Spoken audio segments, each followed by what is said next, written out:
Hello, chat. What's up, gamers? Right as I went to go live, LSS actually just uploaded this video. It's the finals of the Battle Hardened for Living Legend with my boy Naib from the team, and also my boy kinda from David, the owner. I believe he's the owner, either like owner, manager. He's pretty high up for Gilded Raven, sponsor of the team. I was gonna just jump into gravy stuff, and this popped up. I was like, oh, I like legitimately just really want to watch this game. So while we wait for people to kind of come in, let's check out this game. Quick before I do that though, I gotta grab my headphones because I was not planning on watching anything, so I didn't have my headphones ready. Give me 1 second, and then I gotta set up my headphone audio real quick.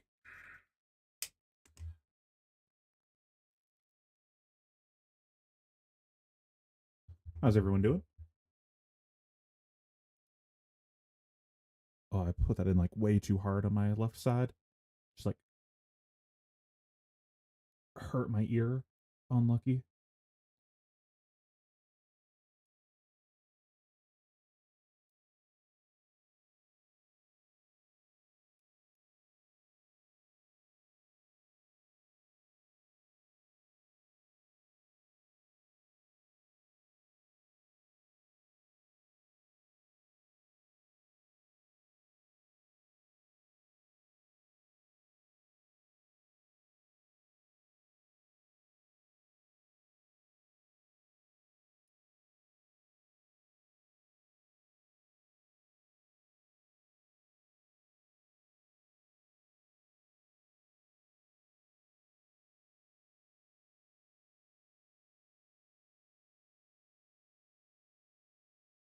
All right, let's see if this works.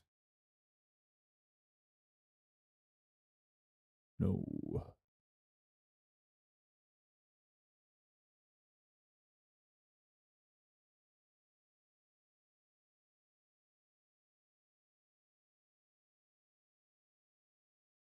It's so cringe. I had to like re-enter my headphone as an audio thing every time. Like manually recreated on OBS. Audio output. Headphones. Purgatory Cross.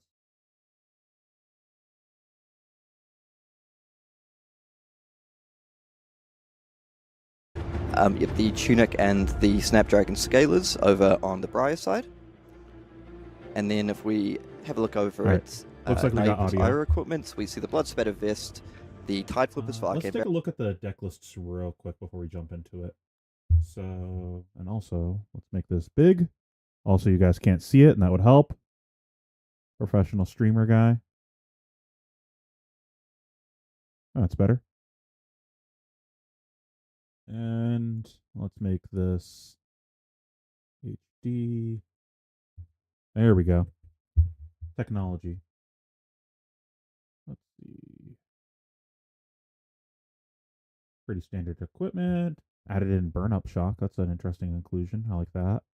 Ooh, we're going with the NIMBY Nimbleism package. Are we also playing Belittle? No. Interesting. I feel like you could make a sick Belittle Minnowism Stubby Hammers Briar deck, kind of similar to my Commoner deck back in the day. I'm sure the new frogs aren't familiar with that deck, but it was busted. Vaporize Shock is interesting. You playing Channel? Yeah. Yeah, I feel like you could even get away without playing Channel. Just do other broken things. And then, what was the metagame? A lot of Briar. Basically, just aggro decks and Prism because people are simps and going to play Prism no matter what. I'm surprised people still brought Chain. Oh, 2 gravies? Now let's look at Naib's list. This is the deck that we never got to see because they banned Needles instantly. Going with the little package. Pick up the point.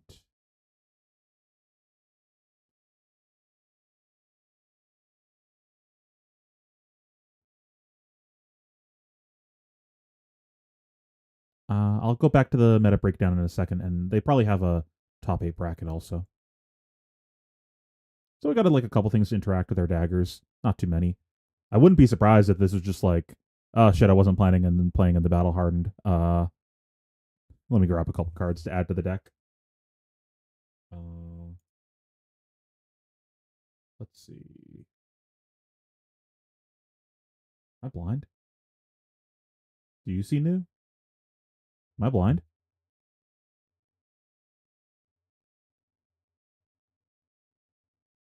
Also, this is not that many players. This is a actually kind of small battle hardened for PT. This is like what, sub 100 players? That's kind of small.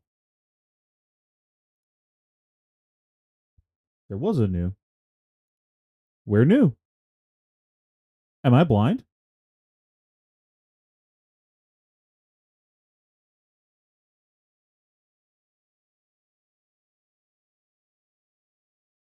Huh? Nani? What the heck? I'm actually really excited to start exploring LL for the 2 skirmishes that I actually get to go to. And funny enough, of the 2 skirmishes, it's one of them is the store that I help run stuff at, and the only reason that's LL is because I insisted, because that's what I wanted. So if I didn't say anything, there would have only been one LL event.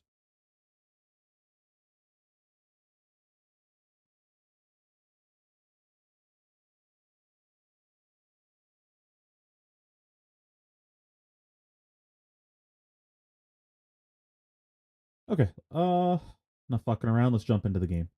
The equipment setups, we see the face Purgatoria Grasp, yep, the Tunic and the Snapdragon Mystic Heroes Scalers are over OP. on the Briar side. Bro, what a baller! How is David? Did you guys see the this thing?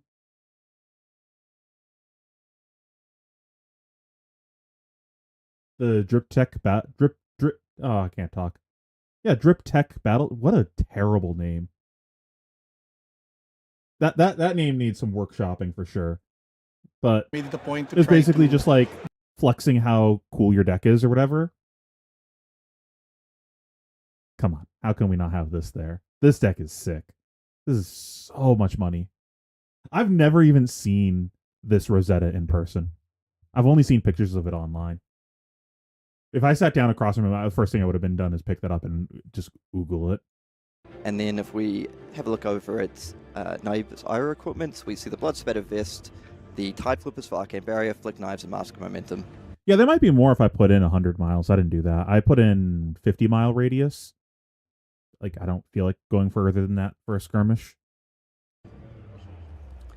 Okay, so Dave's going to kick things off by just making a rune chant here and passing back over to Naib. Yep, so now we're going to see the first needle of the match, and here David has a choice of whether or not he wants to pop it and make it go to a graveyard, but then he does end up using free defense in order to do that, and that's on a weapon. If this was a harmonized Kadachi, overblocking for free would be pretty tragic. Yep, and we see... I mean, if it is provided, that would be kind of weird, because, I don't know, David owns a store. Like, surely he just has these cards that he could play with, right? Maybe he does. Maybe he just sells them, whatever. All I remember is last time that happened, that I'm aware of, it was the Heavy Hitters World Premiere, and they had the Marvel Heroes for stream, and they were Hamal's Marvel Heroes, and I just remember every single time people rolled for who would go first, kept rolling their dice on top of the heroes, and every time you could just see him die a little bit inside of just, oh, you're just ruining my cards, and he's just like, it's fine, it's okay, it's fine.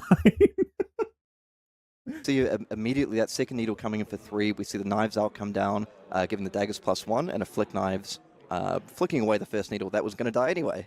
Yep, and notably, even though Knives Out does pump all of the needles, the previous needle, up to 3 power, it is a trigger, so once the 7 needles trigger, it will go to the graveyard. Yep, so bam, just 5 damage right off the bat, still plenty of resources left, and looks like going to come in with a beautiful copy of that promo snatch. Yeah, so this Ira deck, it sells Oh, yeah, in I gotta like putting your try something real opponent quick. in spots where they have I need to see if these. I just made some new commands. I need to see if they work.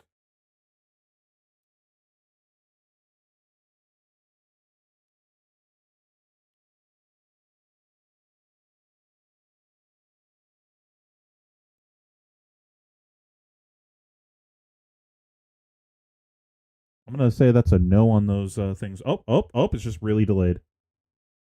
I might have also forgotten to make one for Codex. Okay, it works. To defend, or else they're going to risk your hit triggers, and needles play perfect. But my chat isn't working on stream. Oh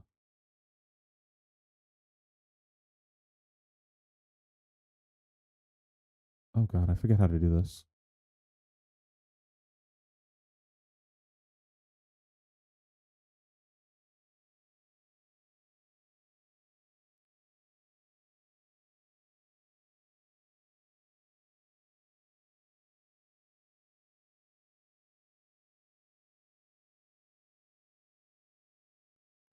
One second, guys.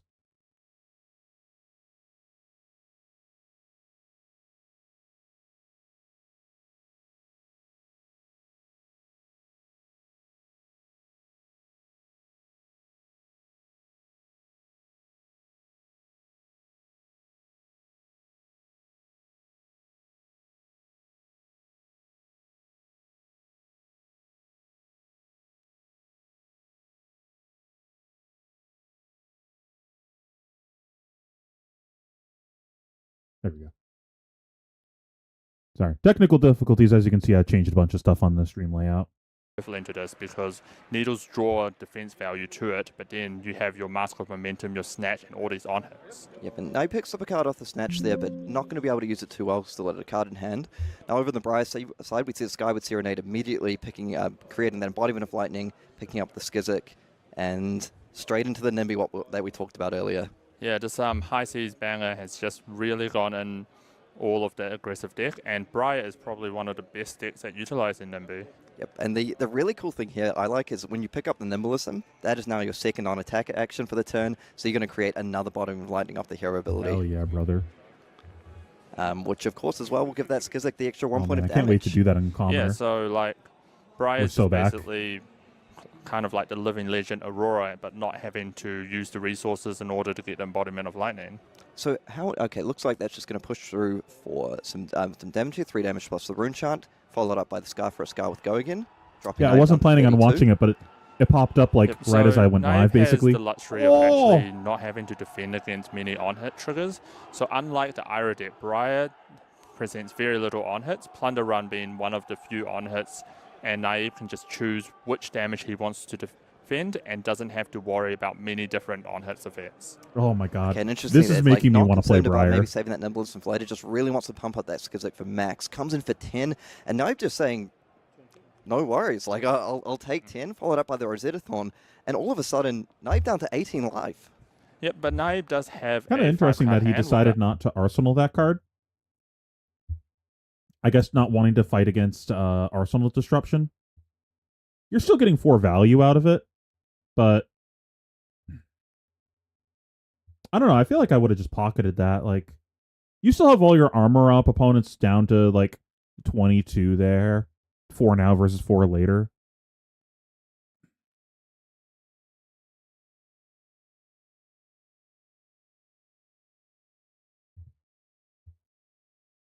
I guess if you're going to play it, it does kind of price you into using your gloves more than likely. And if you're going to do that, then it means that you're not getting to Tunic Rosetta. So maybe it's just worth getting the 4 now. I'm just concerned about drawing a bricky hand next turn. I'm not too worried about Command and Conquer. We have all of our armor up. Arsenal, and Naive can pressure a lot with both the 7 Needles and just many attack action cards that will present on the Mask of Momentum on hits. So it'll be very key here to watch out on if that Mask of Momentum will hit this turn. Do you think we're going to see a Retrieve coming up on this turn as well? Because I note there's only 1 Needle available currently.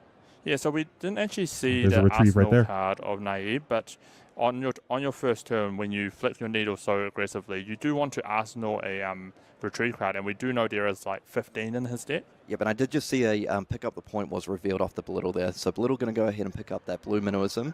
Coming for 3 damage, still 2. The flicking of the dagger was already blowing up. He just flicked it because it was blowing up.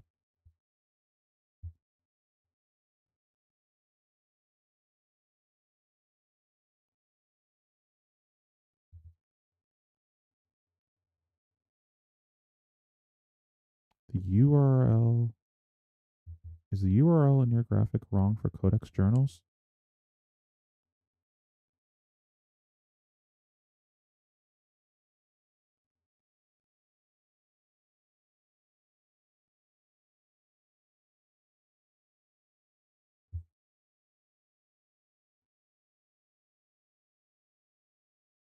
Let's find out.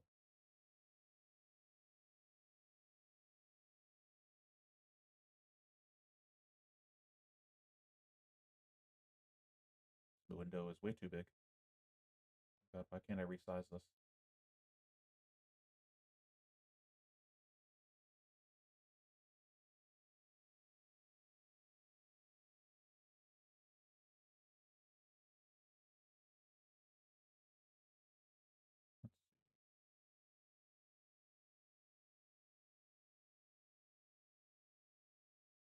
Yeah, it might be a typo.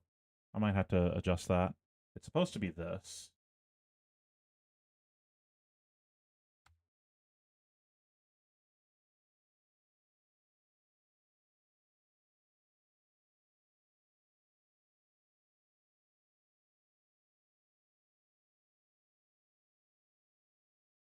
Let me fix that real quick. Get the game playing at the same time. 2 resources up. And that needle's going to come in for 3. Now, walk me through, is the embodiment of Earth somewhat important here? Yeah, well, most decks can't actually defend a 7 needle for 4 to break it on the second chain link, but with embodiment of Earth, Bri can actually just block with any defend-free non-attack action cards. Let's see if he has one right now. Yep, and chooses not to block there. Naib's going to go ahead and pick up the resource off the Bloodspattered Vest, and was also going to go ahead and pick up another Zephyr Needle off that pick up the point here. So now we start to see the power. 3 into 3 into 3. There's still a needle coming, still 2 cards in hand and a card in arsenal. And this one is threatening Mask Momentum, so it's really sort of putting a bit of pressure on David to defend here. Yep, and unlike Ira with our Zephyr Needles and Retrieve, the arm slot, Ira gets to play with Flick Knives, and that card's really good with Mask of Momentum. So stopping the mask trigger, even if there's the big equipment block on a pump for 1 grasp here.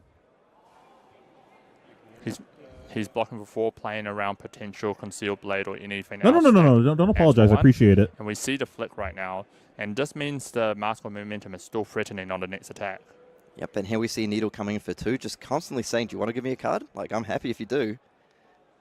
Yeah, so I'm kind of surprised. I don't know if he has a 3 block in hand, but I feel like blocking the needles, they're pretty profitable since you get to stop potential another mask trigger. And we know there's Nimblism in hand. Depends what color he picked up. I didn't see what color. If he picked up a blue, I guess you know he's playing like a big disruptive attack after this, so might as well block that instead. Really, I didn't see what color he picked up. These Zephyr Needles, Naib is okay with losing these Zephyr Needles in such an aggressive matchup. Well, it looks like that's a sensor coming in as well. And, you know, as we saw from the actual calling finals at the World Tour Singapore, these can be brutal if you call the right card. Yeah, so this is threatening Mask because the Zephyr Needle was unblocked. So 2 cards in hand, no go again here. So you did mention there was okay. So sorry, we're going to see. What does he do so consistently? This doesn't even seem great. Isn't he just like IPing himself? Is this his second turn in a row of IP wanting? Defend for 3 here with the Earthwall Surge, pumped up by the embodiment. Also, hey Smurf, what's up? Okay, so no reactions here. Just going to go straight to naming the card. What would you call there? It's an interesting one. Well, your opponent's got 2 cards in hand without embodiment of lightning, so I think David. If he IP1s, he's currently looking silly. 0-4 here and then just arsenal a card, or potentially playing just 2-0-4 with go again. I would name either Snatch or Ravenous Rebel. That's his second turn of IP1ing. Okay, so just going to go ahead and pass turn. Okay, Ravenous Rebel comes down. Looked like it revealed a Regrowth Shock, so that's only going to come in for 2. That's a bit of a brutal miss in an aggro mirror. So that's unfortunate. And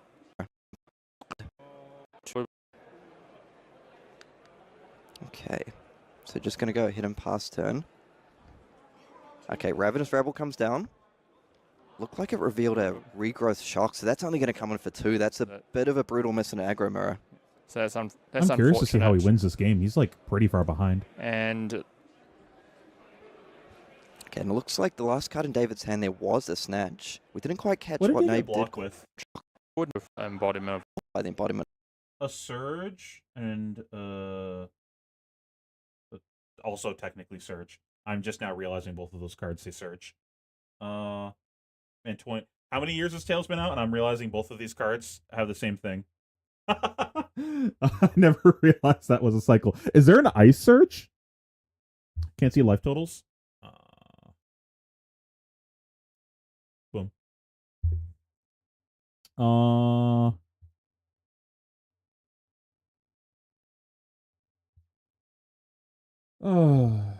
What's the other card in his hand? It's a Rabble, and does he give us a chance to look? And a snatch? Yeah, this is a tough hand.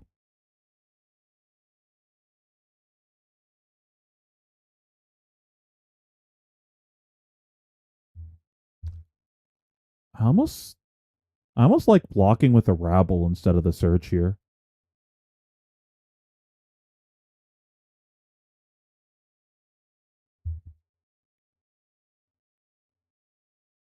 Am I crazy for holding Surge plus Snatch here and then going Snatch while holding a card?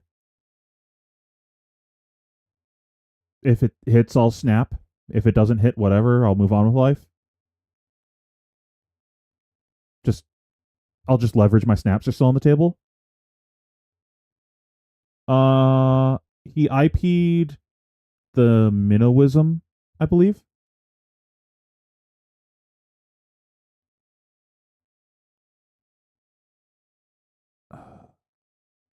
Is that the reaction that picks up your dagger? Concealed Blade, I think.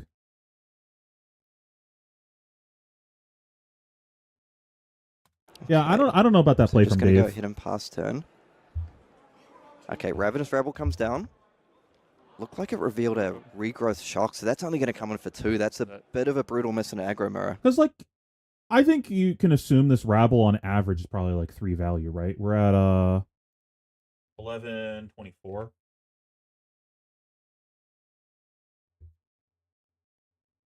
That's a lot of pitch cards. I'm sure not all of them are in for this matchup, but that's a lot of pitch cards. You're probably not very, like, guaranteed to hit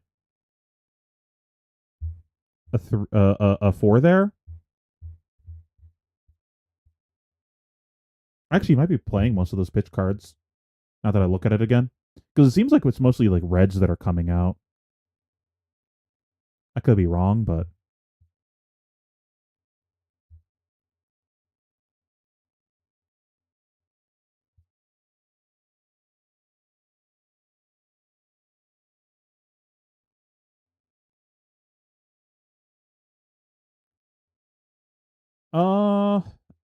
I think it's a combination of bans plus new cards. Nimby's a really big deal for the deck. I also really think there's potential for you being able to build Briar as a Stubby Hammers deck now. Because if you want,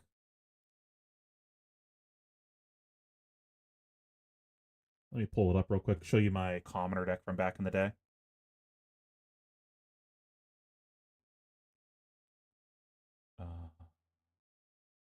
God, how do I find this easily?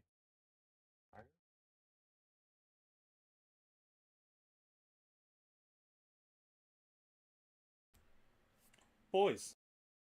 The old Pheno.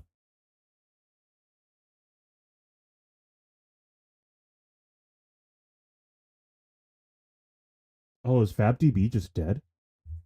Oh, that's unfortunate. Whatever, we can just like scroll through this real quick and you can see what I'm talking about.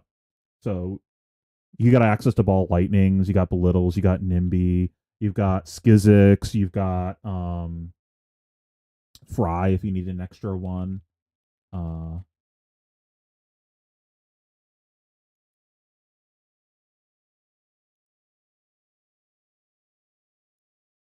Can play Overload if you want another extender.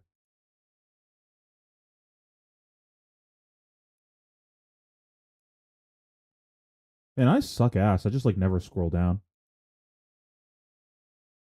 What a shit deck tech.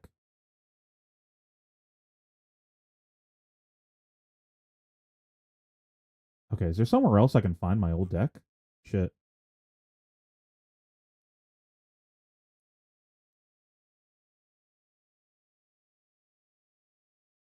On a Fab TCG.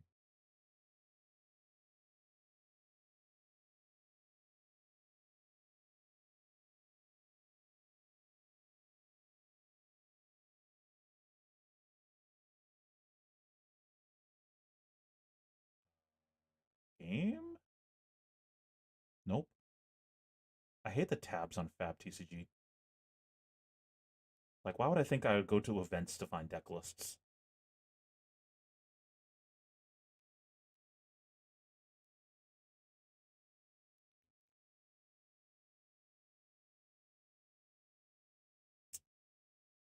Nope, it's not on Fab TCG. Okay, I'm gonna have to just like unearth my deck list at some point. But the idea is you're just like playing a bunch of things that see stubby hammers, and you just kind of OTK them. Fab Dojo? I'm not even familiar with that one. 1124, right? That's what I said. Aggro mirror. So that's unfortunate. And okay, and it looks like the last card in David's hand there. Anyways, was yeah, a I think this snatch. Rabble's a We mistake. didn't quite catch what Nabe did call on that, but that would have been a pretty sick call if he had the snatch there. It's going to go ahead and create that embodiment of Earth. And the snatch comes in for 4. yeah, so these Because I think you're fine with any draw. You're, I think, okay arsenaling any red in your deck. You're okay arsenaling, the heck is it called? Serenade. And if you draw blue, then you just go Rosetta plus Rune Chant and get 3 value out of the card. It's fine. Also, if you draw a non-attack here, then you can snap, non-attack. No, that wouldn't work because you don't have go again on your Lightning Surge. I was trying to say we could get a Tunic Rosetta in. But if we draw a go again attack, we can still Tunic Rosetta for just a free 2 damage. And then it gives us 4 armor to cover up a CNC next round if there's a CNC for 7. I think it's just like raw dog the snatch. embodiment of Earths are very important for the Briar, and probably why Briar is chosen over other aggressive decks, as the embodiment of Earths are really good against other aggressive decks, being able to defend for 4 while not playing defense reactions. And we see the fast pace of the game here. Now he's just immediately shoving in that Blood Spatter Fist, saying, I'm not going to give you that 5-card hand next turn. And surprise, surprise, we see his Zephyr Needle coming for 2, so that is going to be broken because of the Earth Surge being buffed up by the embodiment of Earth. And straight into a Torrent of Tempo. Is he going to IP again? Card in Arsenal. No. Basically saying to David, hey, if you want to defend this out, IP won 3 times in a row. I mean, if you give him 2 cards, kind of happy? Well, not if you give like him 2 this. cards, that's going to be most likely defending for 6. And Naib has a lot of tricks like Concealed Blade, and that could be. He does have a Concealed Blade in Arsenal. In this I think. spot. Now, you did mention there was a 3rd Zephyr Needle in the inventory previously, and that's sort of for those Concealed Blade plays? Yeah, nice to have a little bit of a bonus in addition to the +1, and in this case, a 2 power weapon as a bonus. Oh, and he did have the Concealed Blade, and that gets a sync blow and a second sync blow. What is this? I mean, Jason, I gotta ask, I feel like he's not going to be too disappointed here. He got the face purgatory, What? 2 sync blows. His opponent only has 1 card in Bro, hand. what was that block? Huh? What the fuck? Okay. Yeah, Naib managed to basically use up every single one of the cards in his hand, last one being in the arsenal, and put David in a spot where he only has 1 card to play. And he knew the last card was Regrowth Shock there because of the Ravenous Rabble reveal. Yep, and Regrowth Shock can basically be stopped by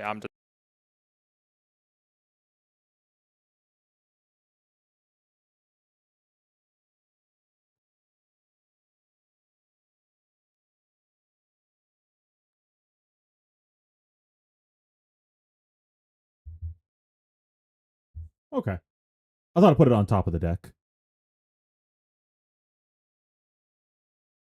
But he has AB1. This just trades for a card out of his hand, I guess? I guess.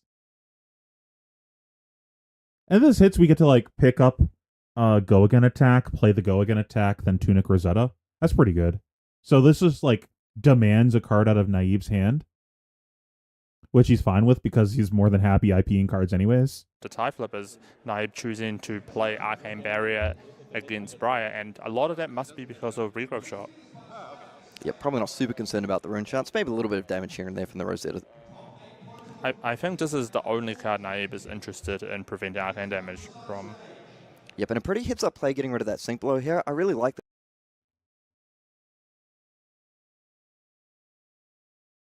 Yeah. Yeah.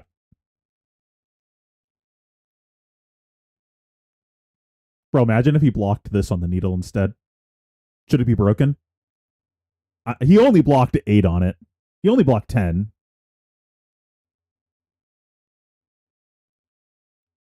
Damage here and there from the Rosetta. I think this is the only card Naib is interested in preventing arcane damage from. Yep, and a pretty heads-up play getting rid of that Sink Blow here. I really like this because I feel Naib's the aggressor here, right? Like, he's just wanting to go in with damage. I don't care about this 4 defense reaction. Get that out of here. I'm just going to try Needle to use Death. Well, I think David would have loved to have arsenal that Sinker below and got 4 points of value, but really he only got like 1 point of value, maybe you can argue free from stopping that Conceal Blade. Bro, Needles are OP, you just don't put them in the graveyard. The up 6 run coming down, Heck coming W. in for 6. I mean, good luck breaking this one. Yeah, so this is just very comparable to any attack action card, and when you up sticks, like you said, the 7 needle, it just can't be broken, and now the second one also most likely can't be broken due to being Ira, except for in this matchup. Yeah, the Anthem of Spring coming down here to make the embodiment of Earth, so that Everbloom is going to actually crack that needle. But then we see another. Go ahead and name a card. I don't have any. any. Going to be defended out for 4 by that Force of Nature, but now, I mean, in an aggro I would have insisted that he resolved his trigger there and named a card. No. Name a card.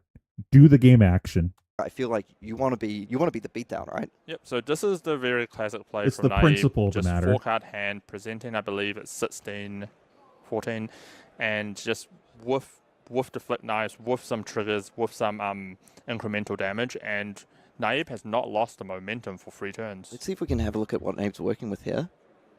So, yep, he's got a up 6, got a Concealed Blade, and going to kick things off with a pick up the point.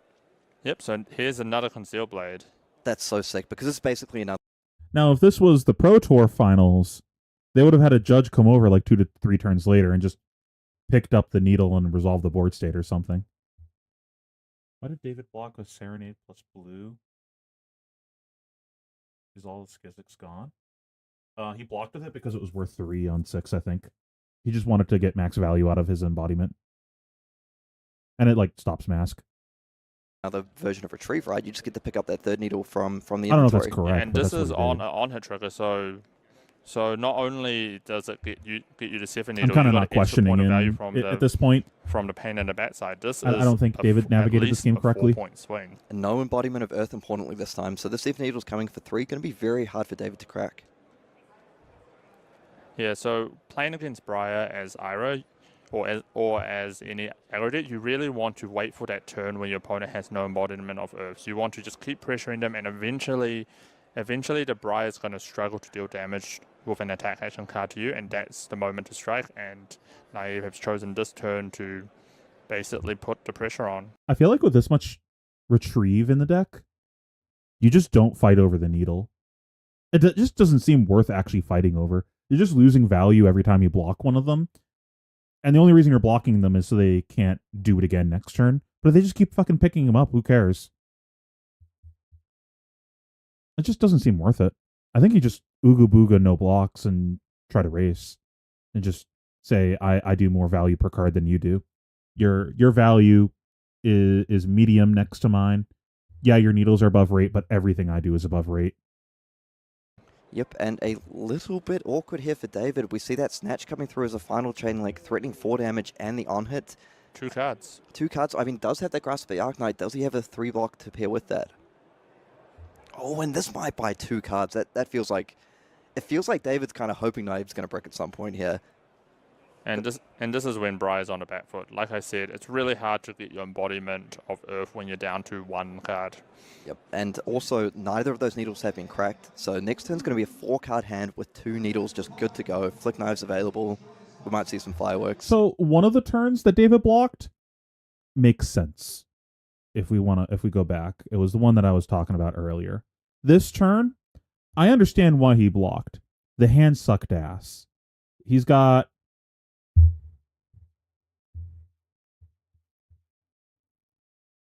a Rabble, a Lightning Surge, an Earth Lore Surge, and a Snatch.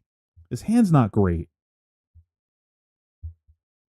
He needs like an embodiment of lightning to really unlock this hand. Or be content setting a card. I think blocking with the embodiment of Earth makes sense. Like, block with that for 3, and then use the rest of your cards on offense. I just don't think that there's like actually a reason here to block with another card here, because he ends up blocking with both surges. I just don't think there's a reason to block with a lightning surge. I just want to block to stop mask and then move on with life, I think. And then I don't even want to block to stop mask now that I've seen that he's just gonna IP a card. So this just doesn't matter anyways. Like, we burned armor and realistically blocked with an extra card that we shouldn't have had to block with to fight over something that never mattered to begin with. I think the decision of how much he blocked this turn was wrong, and then kind of dictated his future turns. And he just got kind of stuck blocking after that. Because what was the next one? Yeah, then he draws this all non-attack hand. Like, he just doesn't have a game action he can take here, really. So he's just priced into blocking. But that could be an issue of, well, maybe you're just not supposed to play Sink Belows in this matchup and play more proactive cards. I don't know if that's still the prevailing thought, but back in the day when he played Briar Mirrors back in Tales of Aria, there were some people that brought in D-Reacts like Sigil of Suffering, and they tried winning on that axis of like, I'm going to block your on-hits or whatever that matter. But what was found to just be better was if they're trying to block, just never block and punish them for blocking, because you're just going to outvalue them every turn because your cards are operating at a higher number than theirs are on defense. So it's probably incorrect to just block it all in this matchup on the Briar POV, unless your hand doesn't play. But then that's an issue if you adding D-Reacts to your deck. Like, he bricked because he included these cards, you know? Anyways. It's not going to be too... I think this is where we were.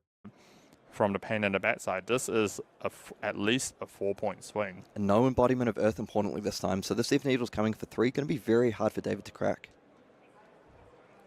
Yeah, so playing against Briar as Ira, or as any aggro deck, you really want to wait for that turn when your opponent has no embodiment of Earth. So you want to just keep pressuring them, and eventually the Briar is going to struggle to do. Did he have face purged on the Take the Tempo or whatever the fuck that card is called?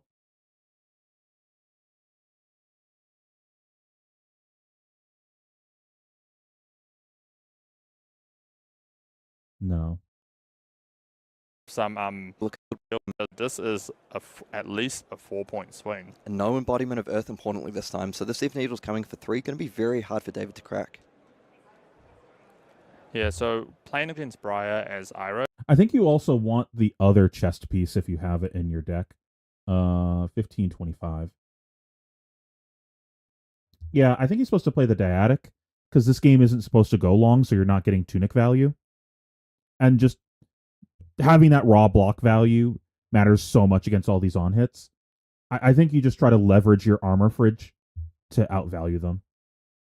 Like, the only thing Ira's doing that's like good value is the daggers, being like you're converting 2 resources into 4 damage, and the hero power. But then you do so many more things that are a better rate. So lean into that and just leverage your armor to just ignore what they're doing. Sick on hit armor.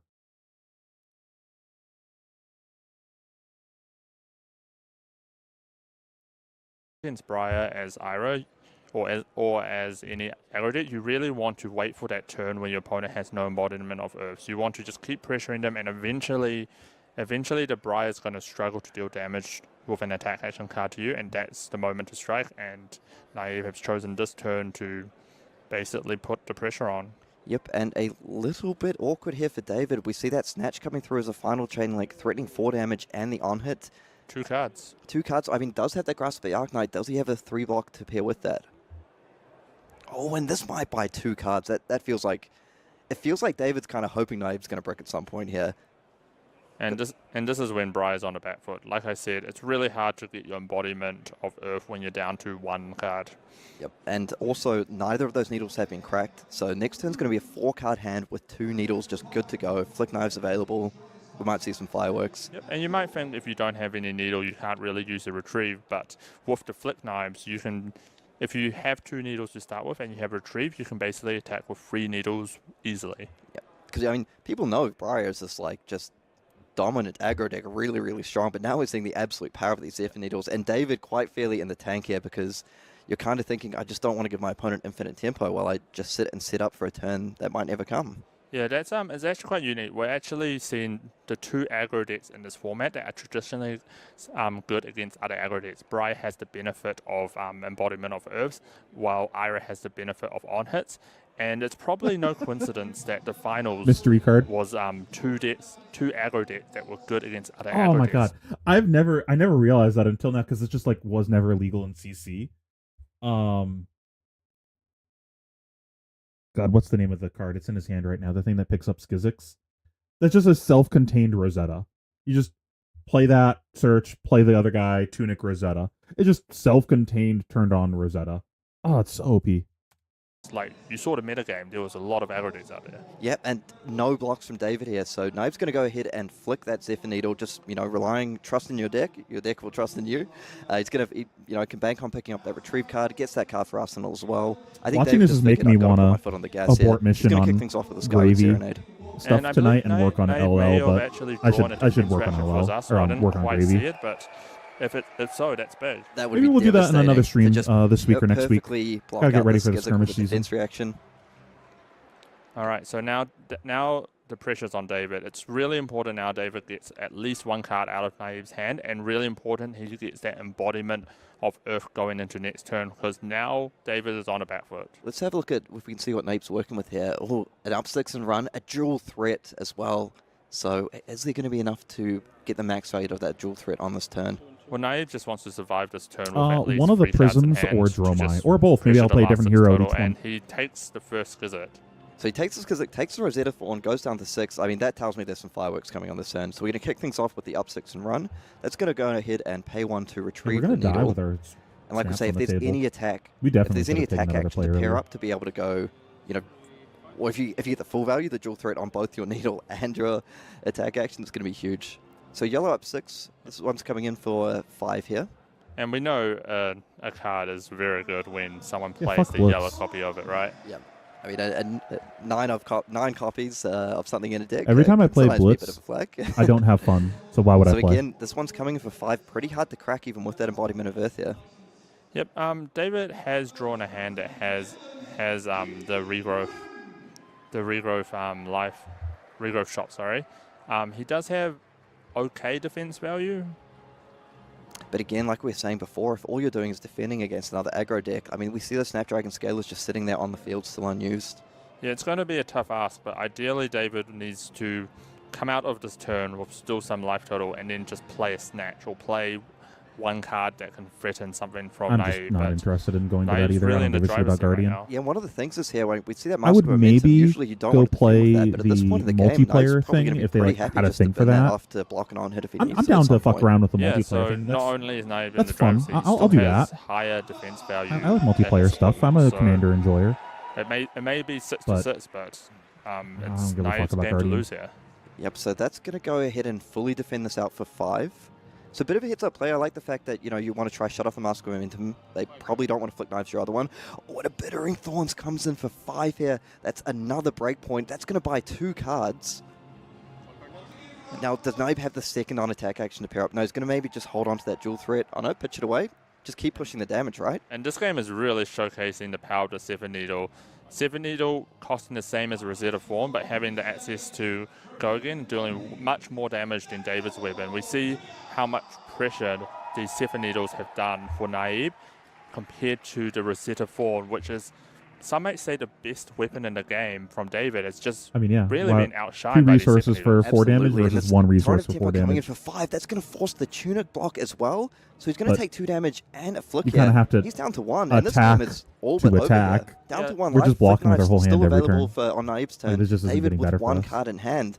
Just- And man, I've been seriously impressed by this Needle Lyra deck. Yep. Harped on it enough. I Naive think just we needs to play navigated an this game attack, well. Flick Knives, and Just kind of painted That's- ourselves into a corner of having to and block every turn. That gets the fist bump. The upsticks comes down. Naive taking it down with Needle Ira. Congratulations, Naive.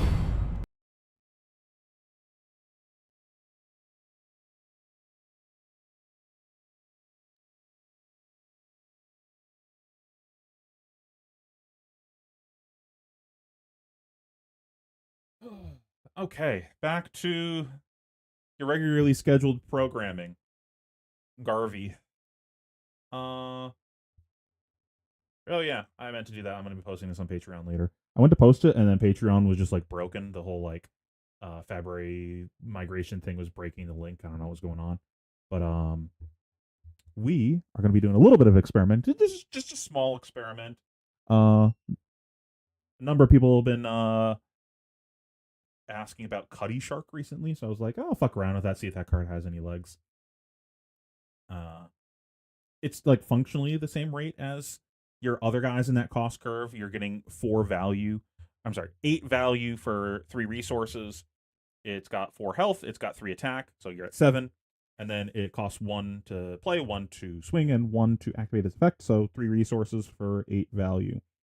The difference between this and something like Scoob is it is cheaper if you get to untap with this to swing again, but same could be said for Anka, and you get more value on your second swing. But if your opponent's ignoring your board, maybe the effect of this is relevant. Maybe it gets ignored because it has 4 health.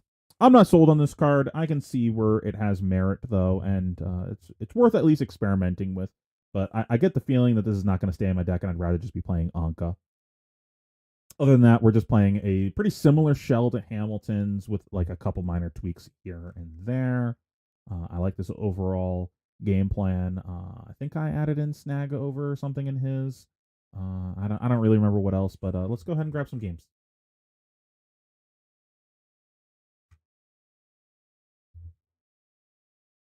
And my buttons probably are broken now because I added the cutties.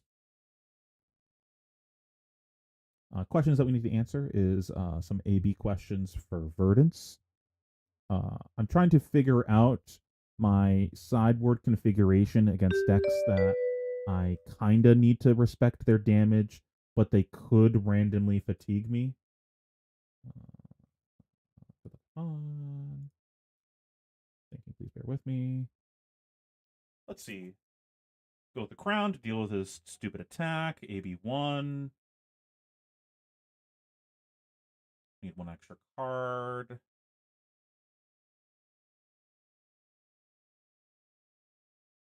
I guess.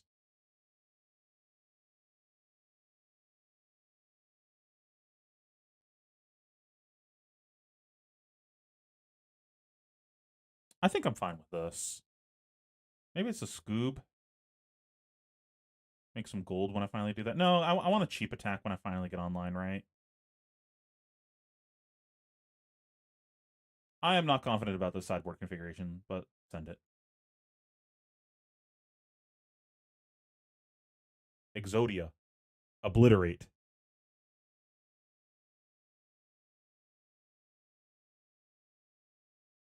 Speak of the devil. What is this bullshit? Okay.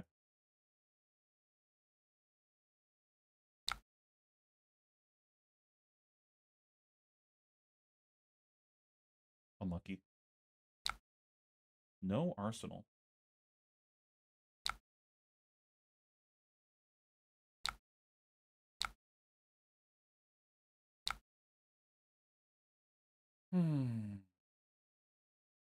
We're going to block with this. And I guess this.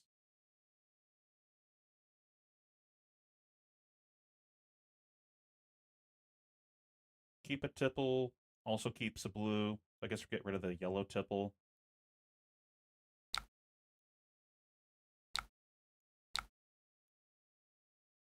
And we'll go ahead and destroy the top card of our deck blind.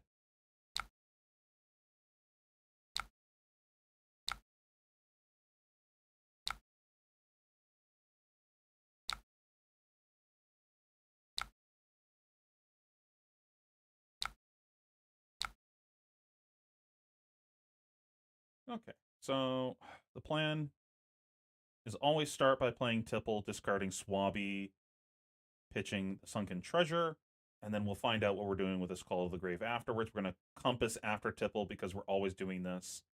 So we want to see if we like the top card of our deck.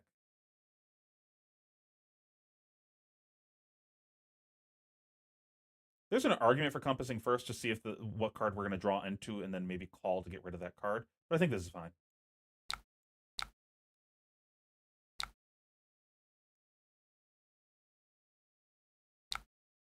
No face purge.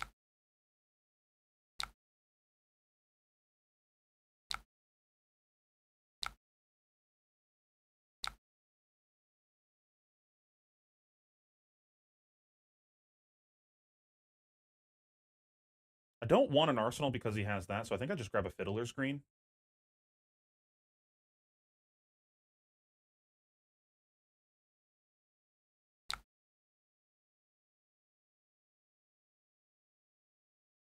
I don't think I'm interested in playing Loot the Hold. I think I'd rather the 3 life.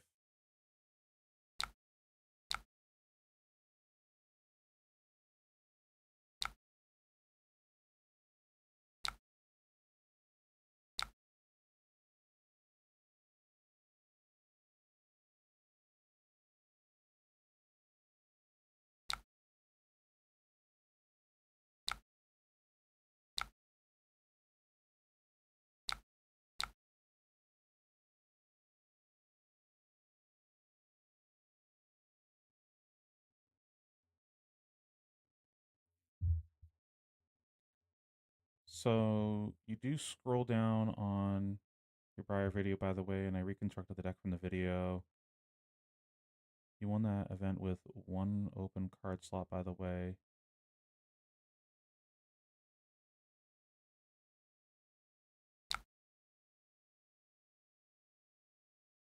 Getting the hat there is interesting. Thanks, Orc Knight. Orc Knight. I will say it's so hard anytime I talk to someone, like chat, Discord, whatever, and I know their IRL name, to not just say their IRL name. Every time I just want to like dox the person, just like it is my instinct to do that.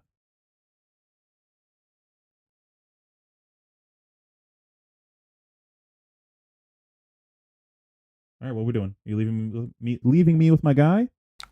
Sick. I'll block.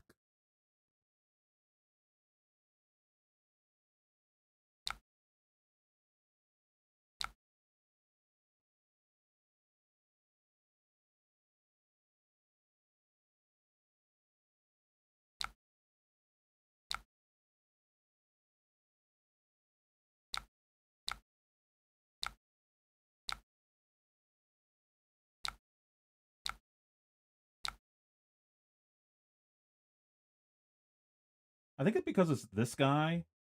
I don't want to take damage and give him a rune chant. So I think I'm just going to block.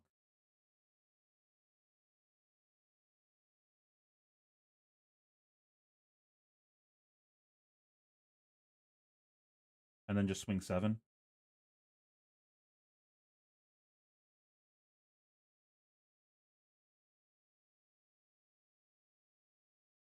Because if I take 6 here, he'll get a rune chant. And I don't think it's worth letting that happen. I think I just take my free 7 and move on with life.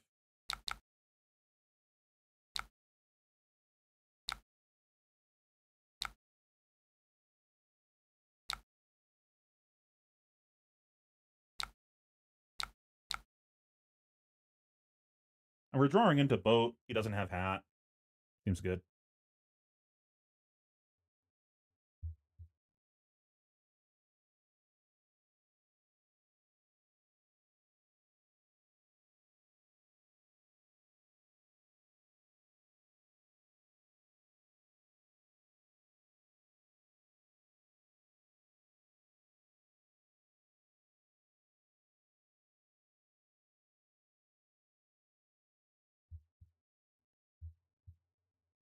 Oh man, that's rude.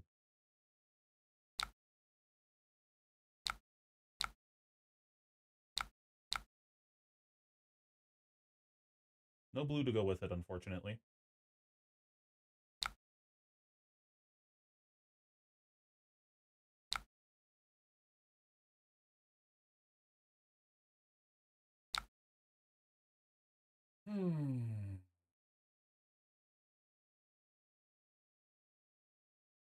Block his flail with gloves.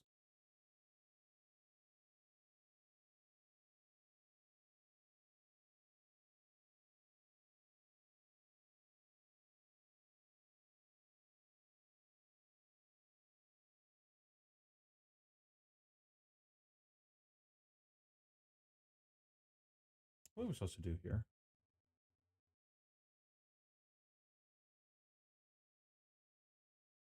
It's definitely hero power.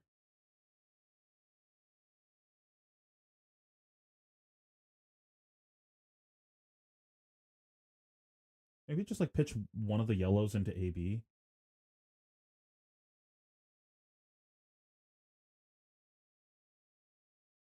Well, a yellow plays Sawbones with Dead Threads, so maybe it's not that. But we're probably not going any deeper in our deck here. So I think we just look to know what we're going to draw off of Gravy Bones. So we get to go Gravy Bones, discard, play the conch, pitching both blues, floating to, play Sawbones, Dead Threads, swing Sawbones, have a guy left over. They'll probably just AB2 with us.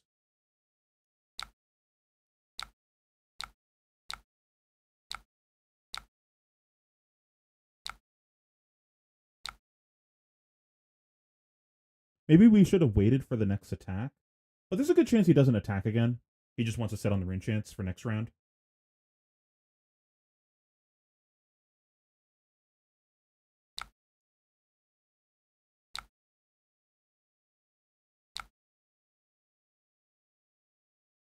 Or not. We're done taking Blood Debt, I guess.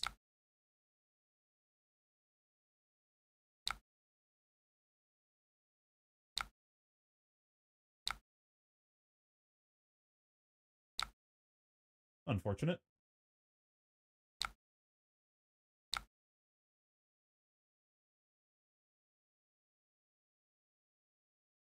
Makes sense.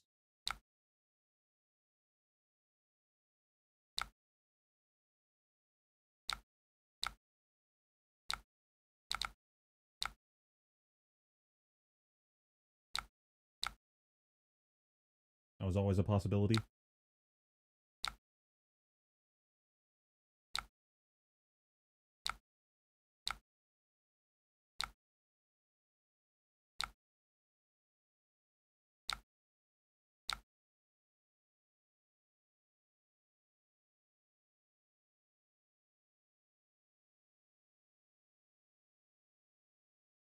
Still get our 2-card 9.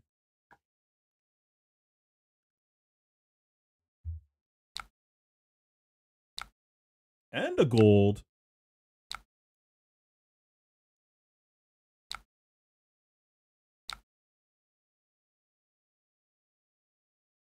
Stupid rich.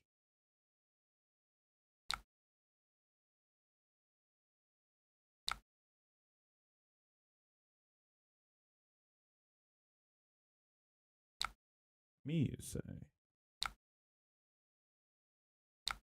Okay, what are we doing?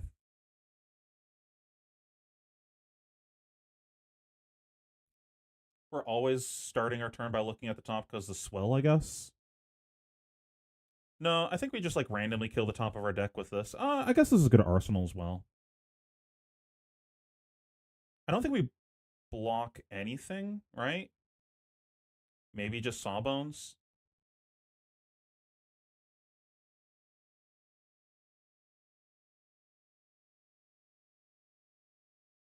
We're gonna gravy this away, so we want to know if this spell's gonna hit.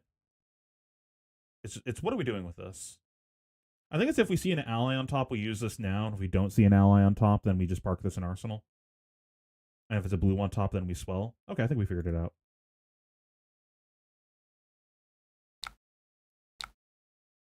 Okay, so there's a blue on top. So we can play the Swabby and the Swell. But we still need to cast a blue.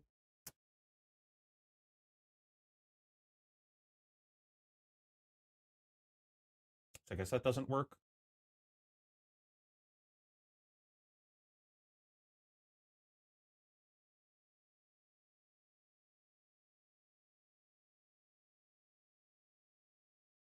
Maybe we just let this happen.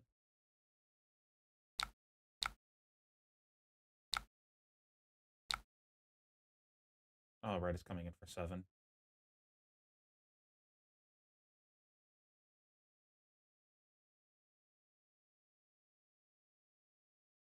Hmm.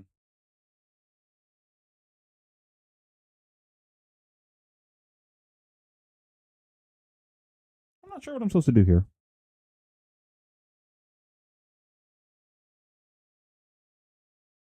He doesn't have Rune Chance. I think I just block.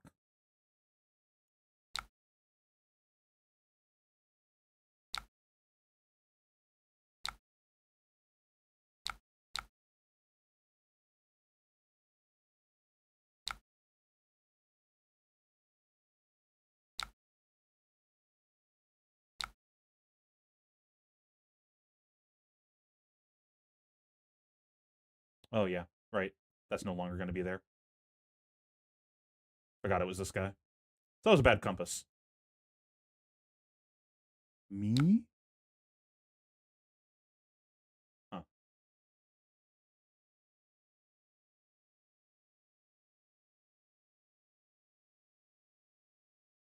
I think I just let this happen. Just give him the Rune Chant. Because we can go port side, discard this, Dead Thread, swing, figure out what we're doing at the top of our deck afterwards. We should still have compass up, but we're an idiot. I don't think this is worth giving armor. I think we just let this happen.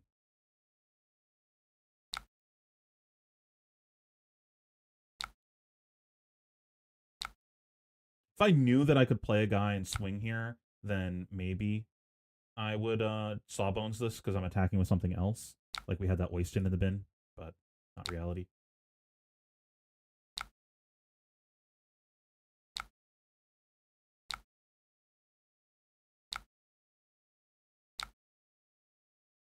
Hmm.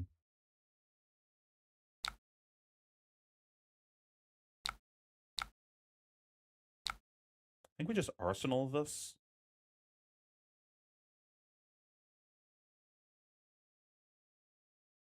No reason to really play it right now. Gives us a starter for the Swabby. And we still have our crown up. Take my free 6 damage and move on with life.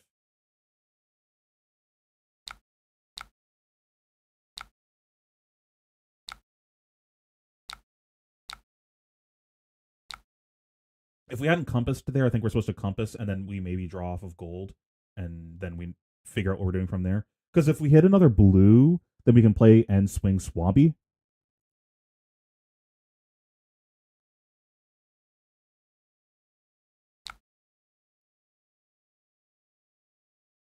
Bro's just going to kill himself. I don't need to do shit. So keeping a blue lets us play this chum. So we can block with one card, Gravy Bones the other. Our guy... That's rude.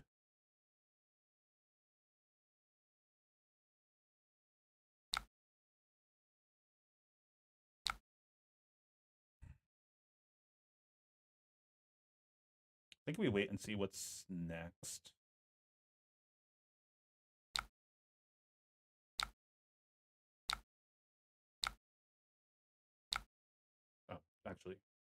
I should activate Sawbones on one of the rune chants.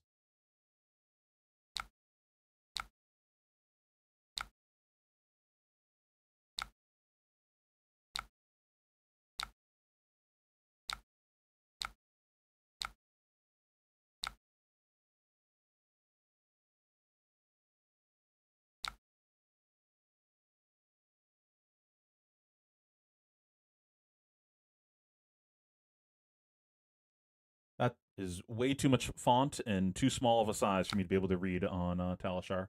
Fucking Yu-Gi-Oh card. This is one that like fucks me over for drawing cards, right? I literally can't read this.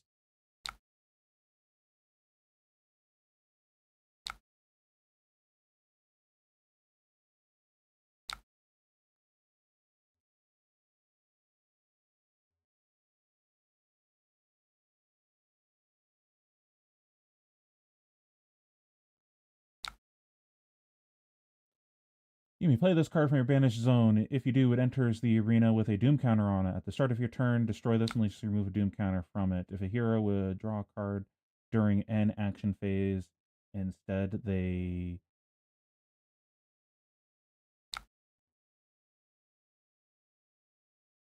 banish the top card of their deck and may play it this turn. Okay.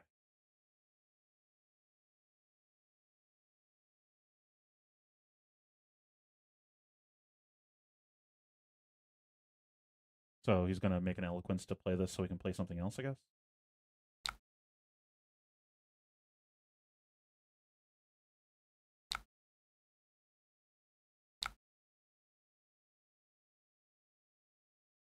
I think we go ahead and Gravy Bones now, obviously.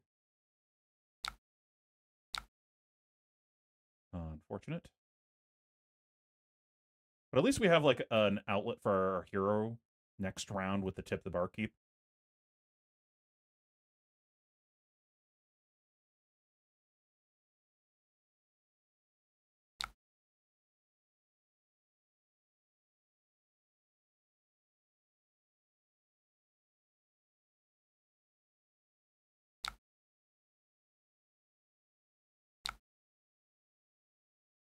I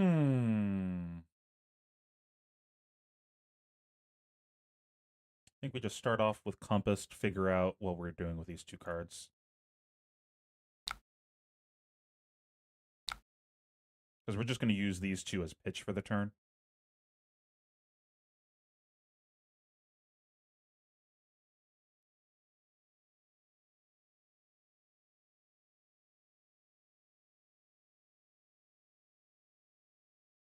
So if I draw, I can play it this turn, right? If a hero would draw a card during their action phase, instead they banish the top card of their deck and may play it this turn. So I can put the loot into my banish and then cast it from banish.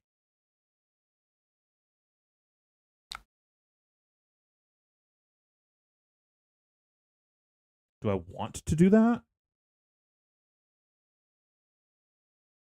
I don't think so. I think I'm fine just playing Chum here or Swabby.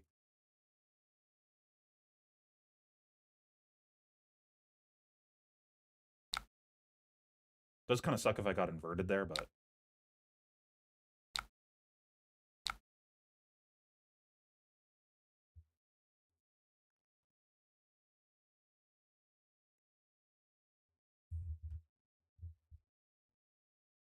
maybe we were actually maybe we were supposed to draw that there because now we have too many resources, right? It does let us hook though. So maybe we're supposed to AB. Okay. Okay, I think we played that turn wrong.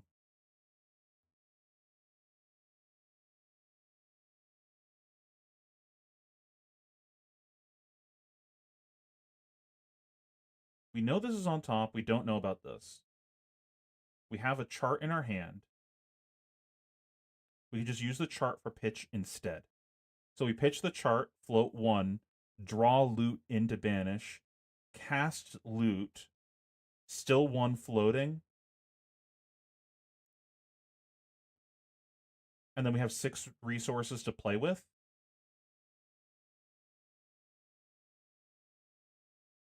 So we can go loot, swabby, swing. That seems pretty good. I think that's what we were supposed to do. I think we misplayed. Or we were supposed to AB 2 with one of these, because he did swing at us, right? Yeah, with this guy. But he didn't swing at us again, right? It was this with an unpreventable 1 with 2 in the back, targeting a swabby. So we prevented one of them, so we only took 1 off of a rune chant there. So if we AB'd, we're only converting this into AB1. So it's probably better to just use it as pitch to play something. If we didn't have this in our hand, we'd have 1 float, this, and dead thread. So we could.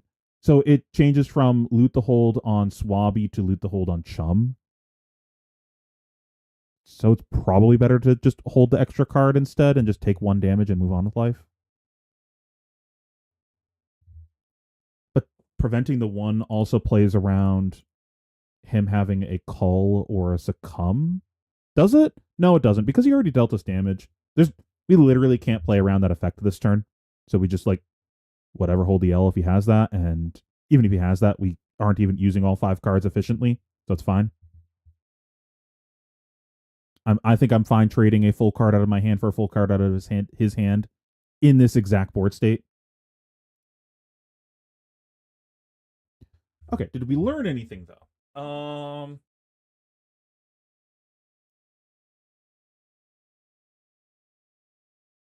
I think Fiddlers was reasonable here. Maybe we were supposed to Arsenal the call instead, though.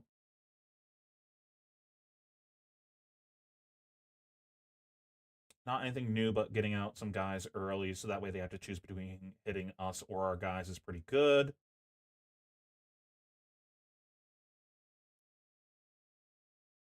Yeah, I don't think we really learned anything from this game.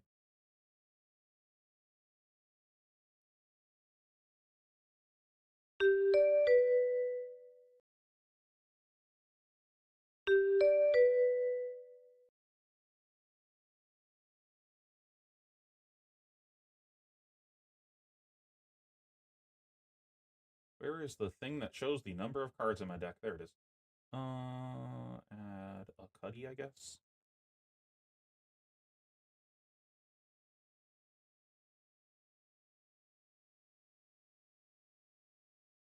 This is probably fine. I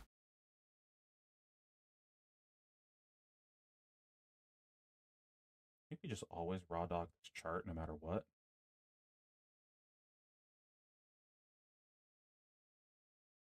That's true. Yeah, because if we hit a yellow, then we get to hook the swell, and maybe he has 2 blocks.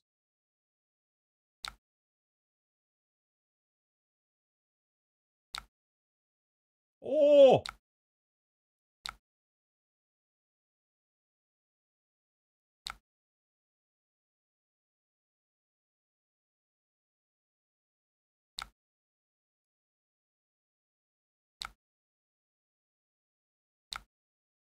Do we want this tipple?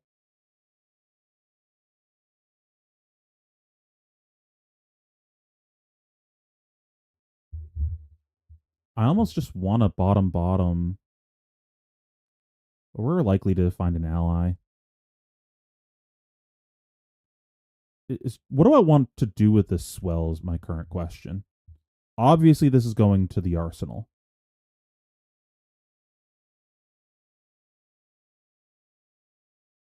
Because if we bottom, play the swell, and we hit another blue,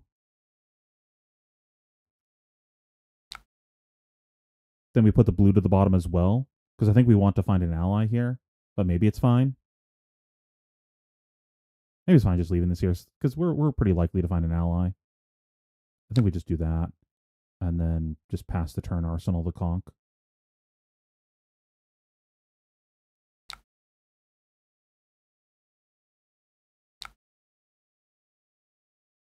Oh, unlucky.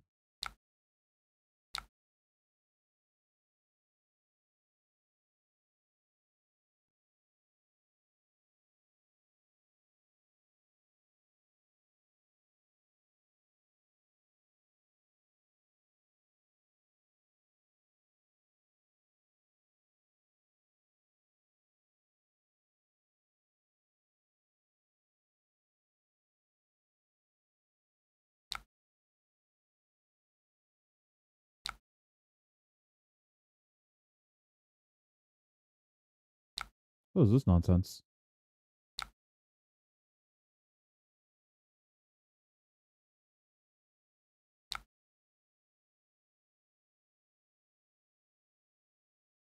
I normally wouldn't do this, but like, this is suspicious as fuck.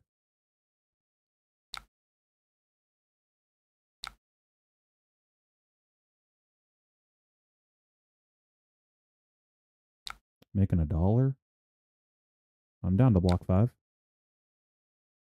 or 6.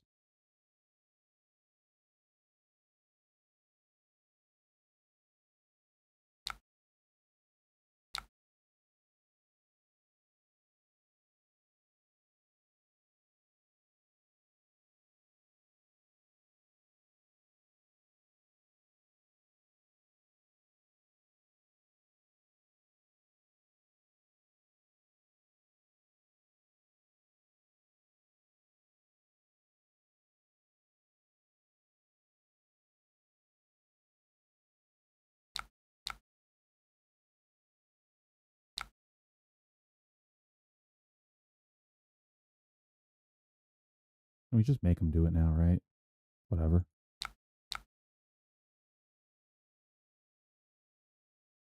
Not that big of a deal. Okay.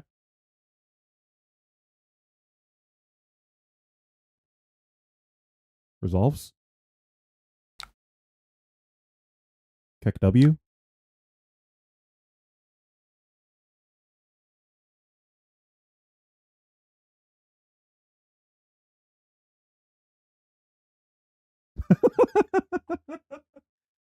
Uh-huh.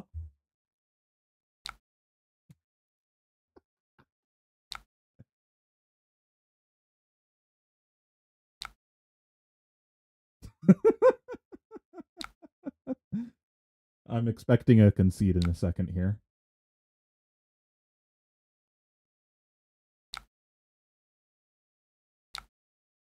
Yeah, I think if I hit, I'll draw a card and arsenal that.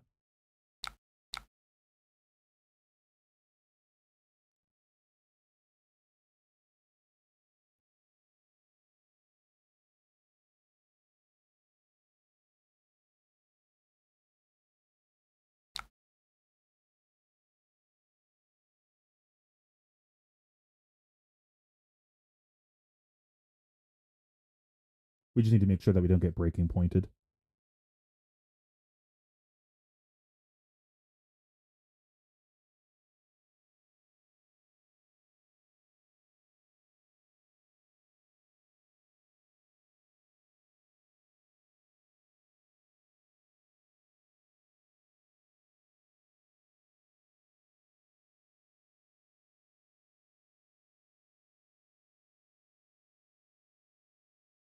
Contemplating life choices and regretting them.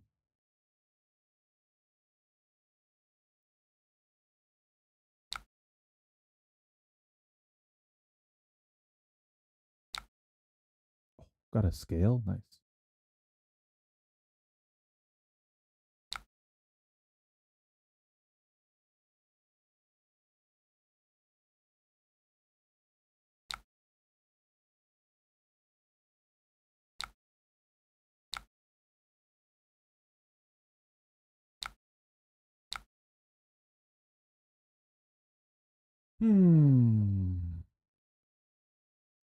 Playing the tipple and the rigor mortis, pitching one of the blues, playing a loot the hold, so we have an extra blue to block or arsenal with.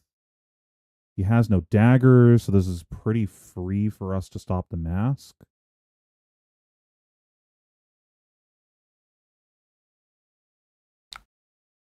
Probably just block the first 3 of the turn.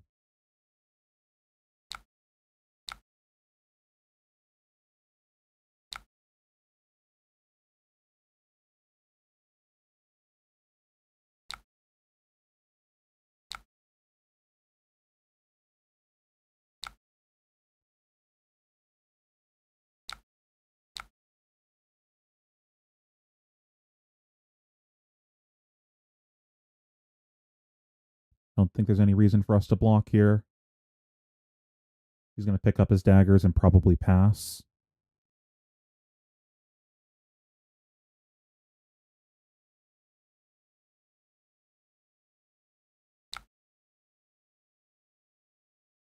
Dagger.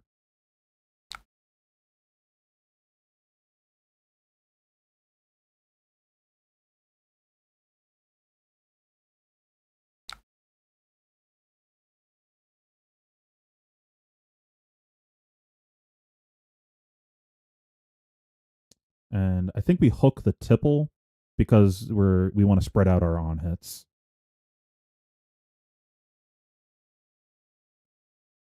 Opponent wondering where second dagger is.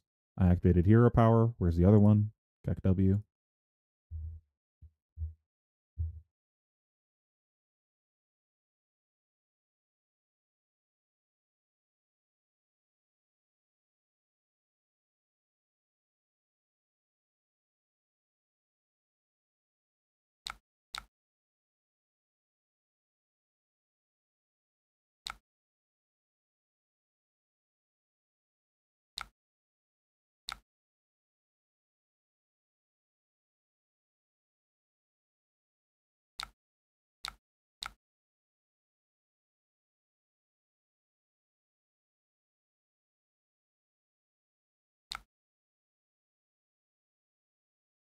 That's a good arsenal. I don't actually like playing this in this matchup, but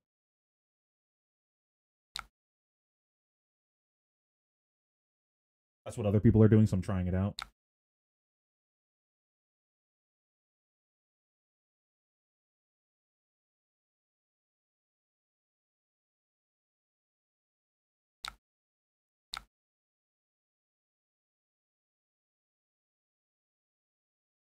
We have 3 resources to play with here, but we need 2 to play Rigor Mortis.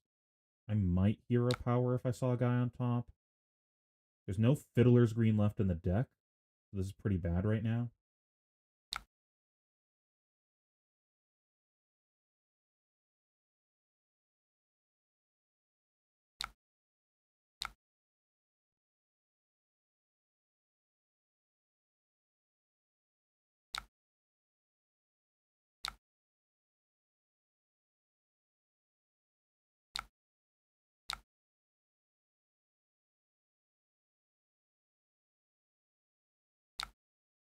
We know he has the Draconic Chainlink Mark guy. Man, and we get the discard?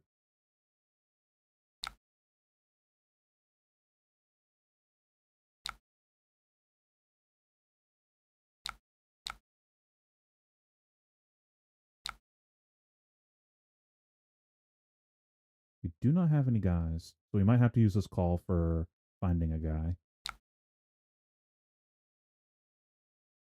Bro, imagine I had the -1 here.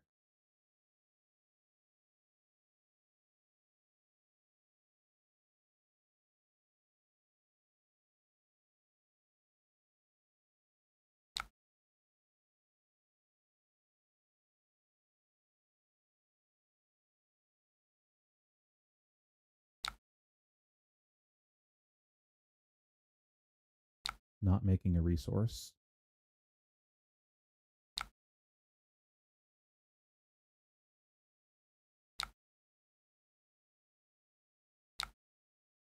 I think we're almost always blocking with 2 cards here.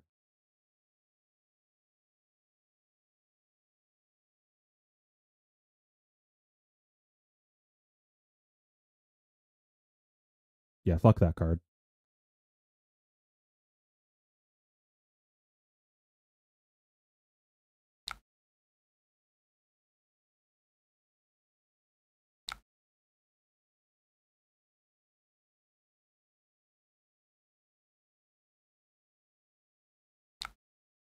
Not sure why we're flicking.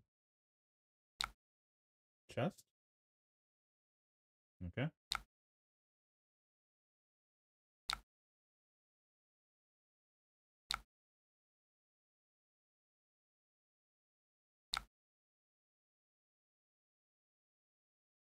Hmm.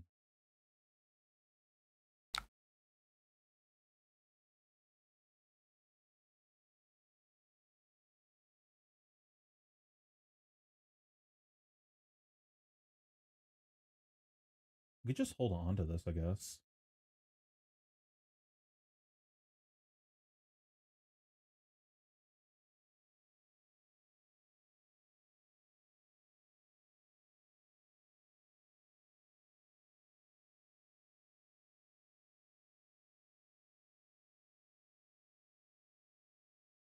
There's a part of me that really just wants to block with balance and let him mask, see if he boots.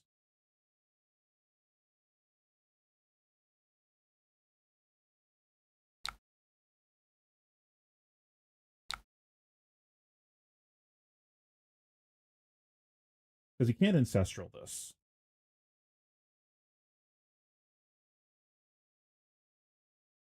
And he didn't block with these yet.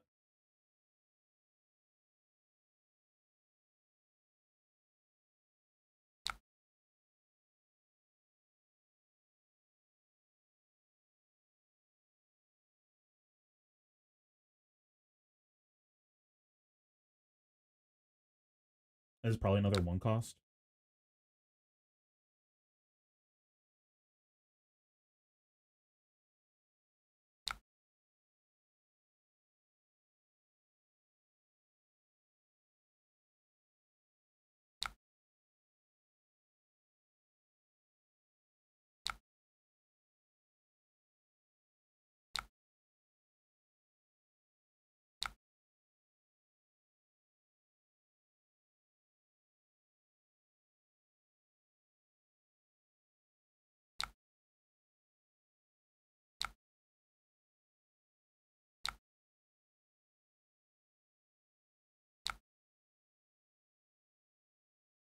And we have gold to get out of this as well.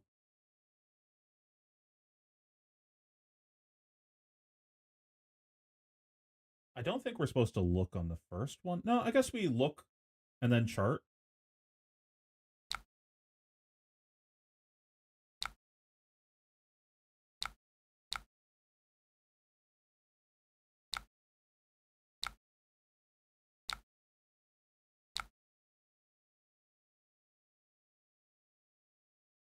And then draw off of gold.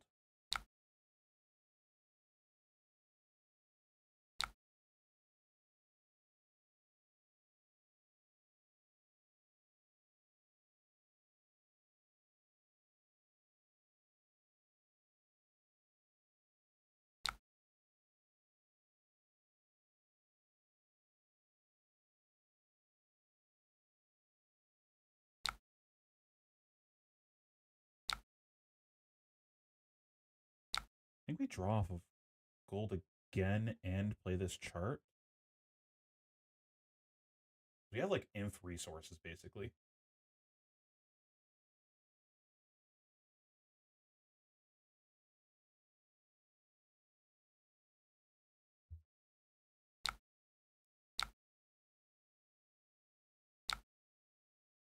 That's pretty good.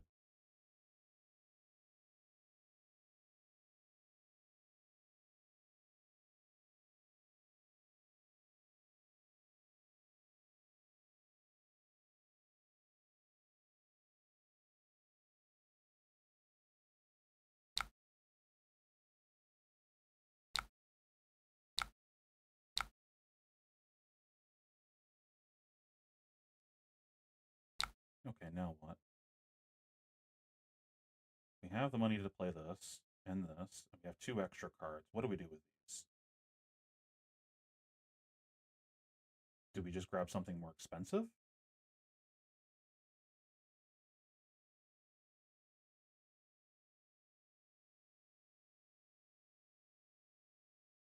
I don't really want to keep drawing off gold.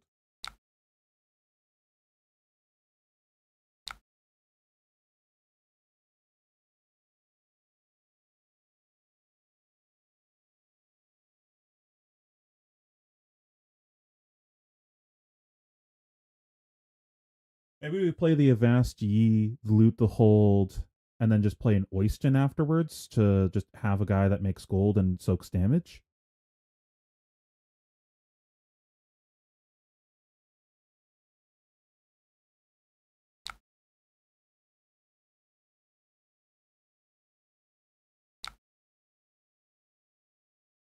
Bro, what is with people leaving games?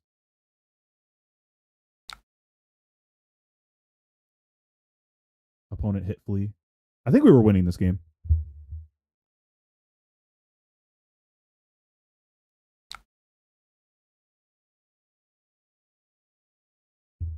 There's a chance we were supposed to draw one more time off of gold because we haven't hit a yellow or a red yet, and hitting either of those would be pretty sick here. Also, hitting tip the bark keep would be pretty good because if we hit tip the bark keep, we can Avast Ye. We haven't hero powered yet, so we could pair these to double ally, double swing. No, we can't do that because we don't have another ally in the bin yet. We just have Chum.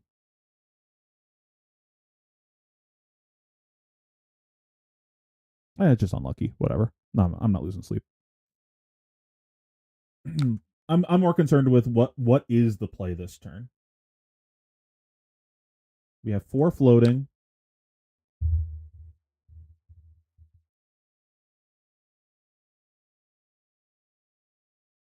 I'm definitely casting loot.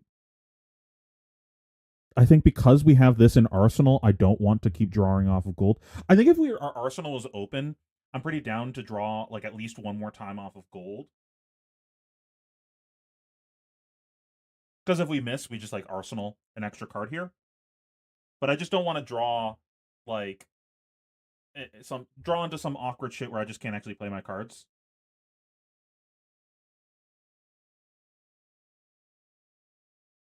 Literally wasn't even longer than 20 minutes. It's 1909.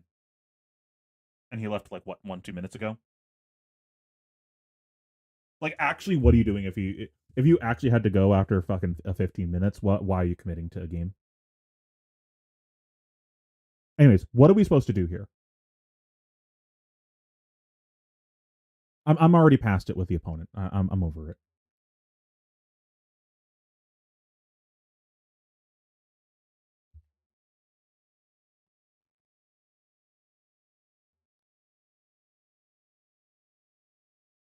Play this. Swing Chum. If we do that, we don't have an action point. We have an extra blue with no action point to use it on. So if we want to play something else afterwards, we have to play the Avast Ye either instead or also. So we could go play both of these Chum Oyston. We still haven't used Dead Threads either. So we could just grab a Swabby instead. Present a breakpoint with the Loot the Hold.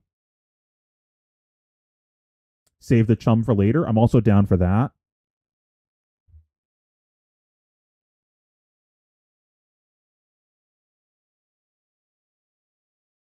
If I had another guy, we could have also gone for a back alley break line here, and that would have been pretty sick. We go use these 4 on Chum, Avast Ye, swing, call, back alley, pitch this for another Chum. Are we double chumming? Because we haven't Dead Threads yet. So we have 4 resources to fuck around with if we did that.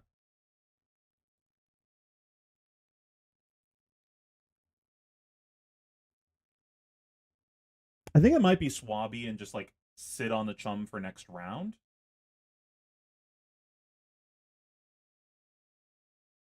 The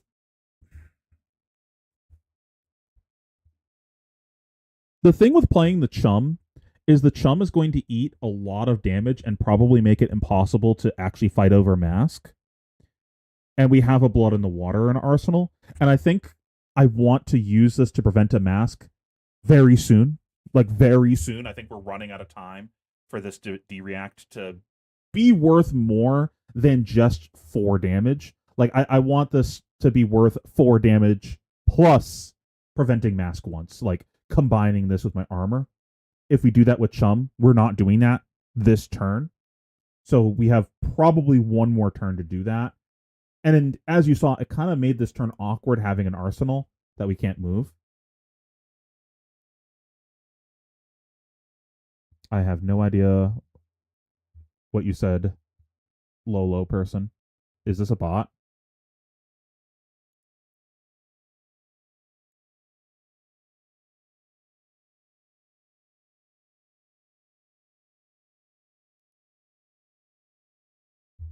Are you a bot, Lolo?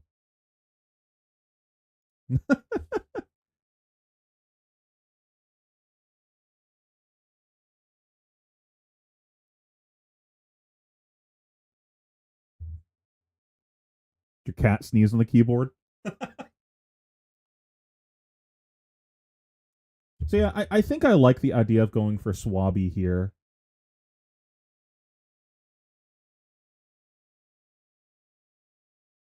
We're still just wasting resources though, right? Like we play this, we pitch this. I mean, realistically, we're wasting a full card. I guess we don't have to do that. We could just like cast both of these, and then Dead Threads play the Swabby. Like we're kind of wasting the Vast Yi. Just trying to convert this into a gold, I guess.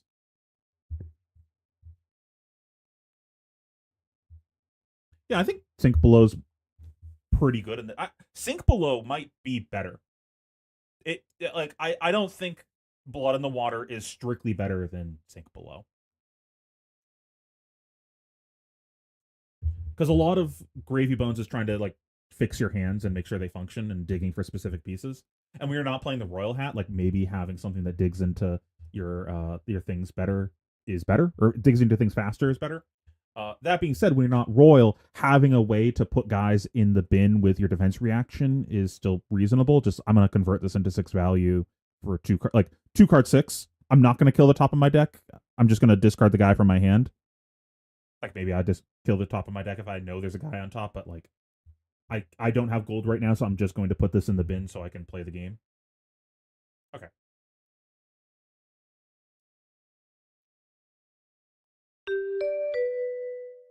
Maybe we can have a game go to conclusion.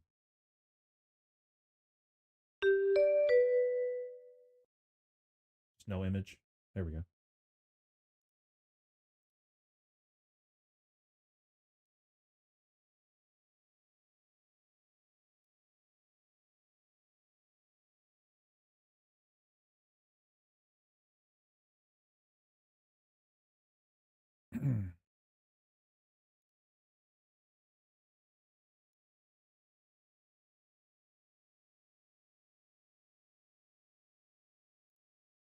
Swabby's not great in this matchup, so I kind of want to try not playing Swabby and playing Cuddy instead, just as an experiment. I mean, so far we have 100% of our opponents leaving mid-game today.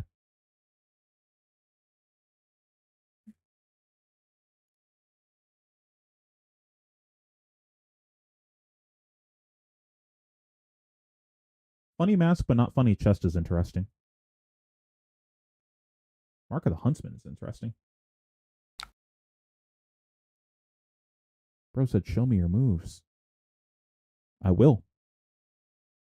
Nope, okay. No moves will be shown today, I guess. So our hand kind of doesn't block.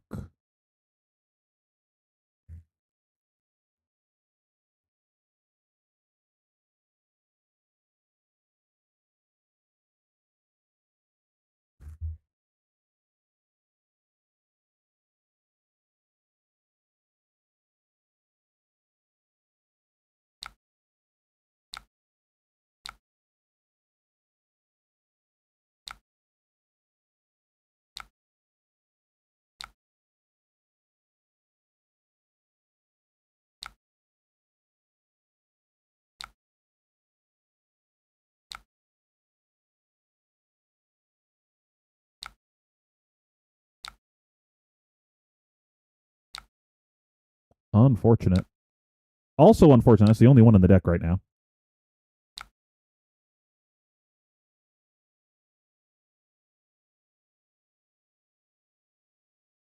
Kind of need a blue to play the turn. Both of these guys costing 3 is pretty tough right now. But I guess we can just Gravy Bones to get rid of the other one. And hopefully there's a blue in the top 2 cards of our deck.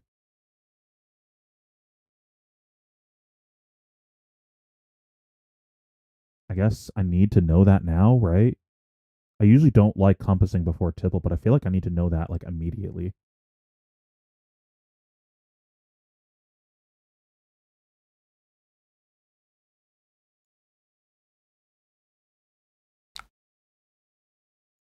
Okay, so we are drawing a blue, so we can get rid of this.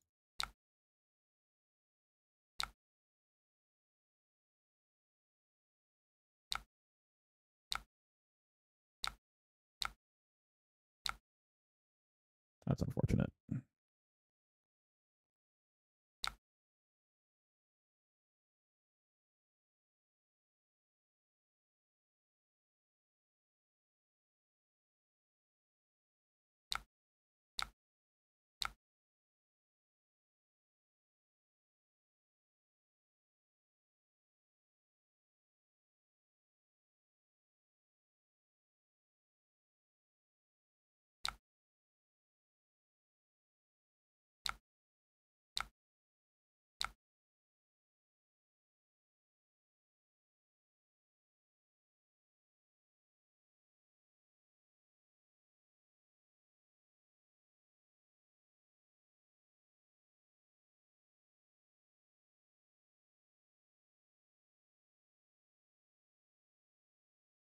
Could also just arsenal this and crown it away.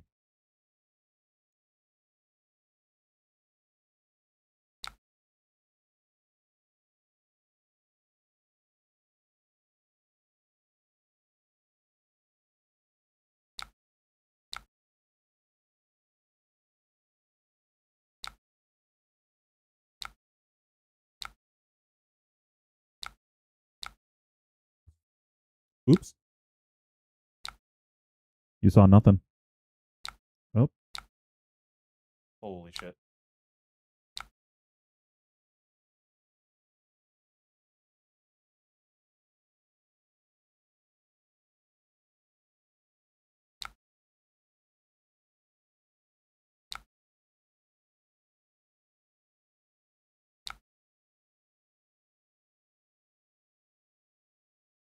That's so unfortunate that he knows our arsenal's dead when he shouldn't.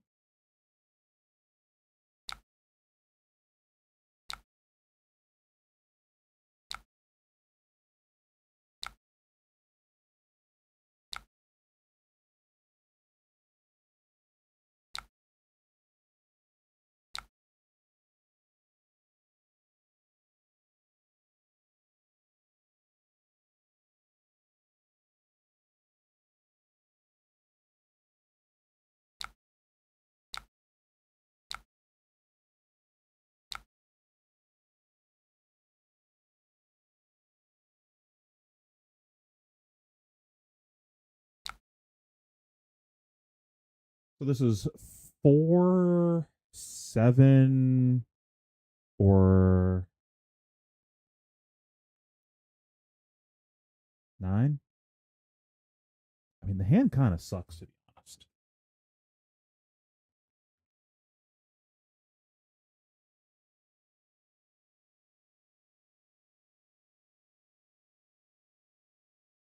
Like, this might just be play the Oyston set tipple pass.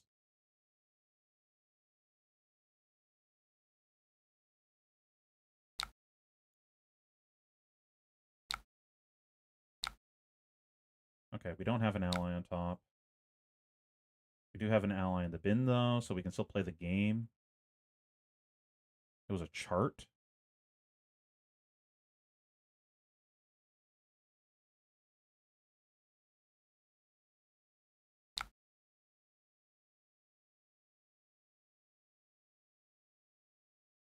Part of me kind of likes blocking 9 on this, because he's kind of incentivized to flick me anyways, and he's going to IP if he does that.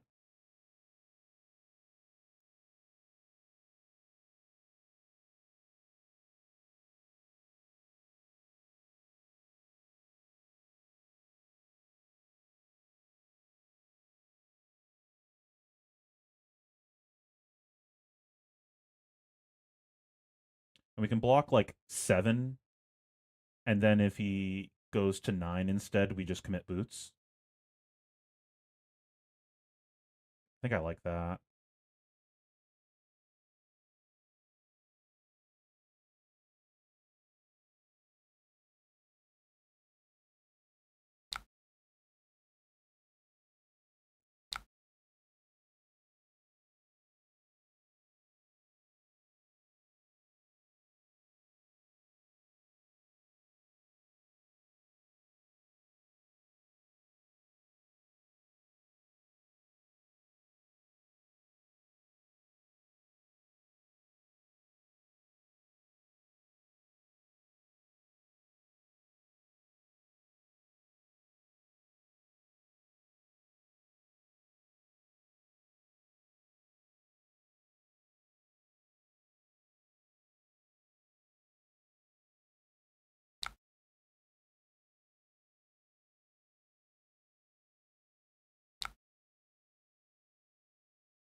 Now here, I think we just play the chart blind.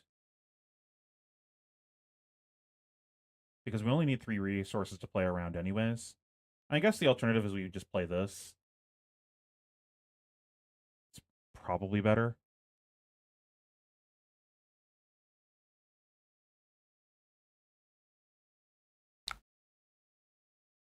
And then that lets us know if we can chart. And then we can high roll off chart.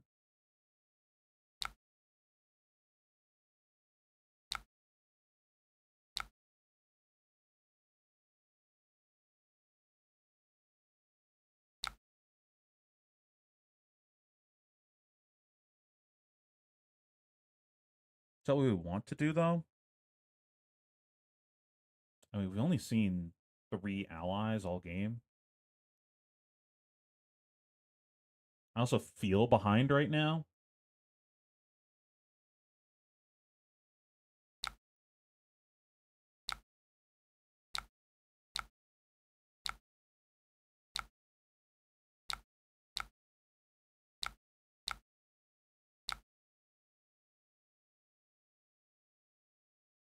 Now let's see if it being a 4-bud is relevant.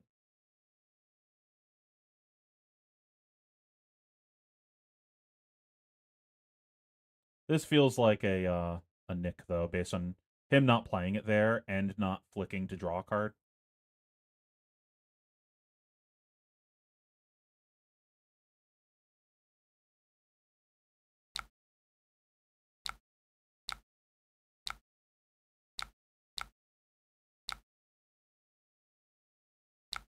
Bro, what is this hand?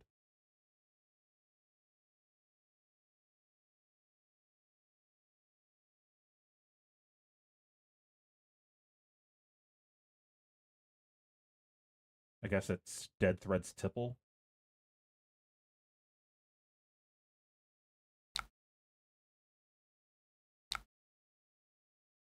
I don't think I care about this.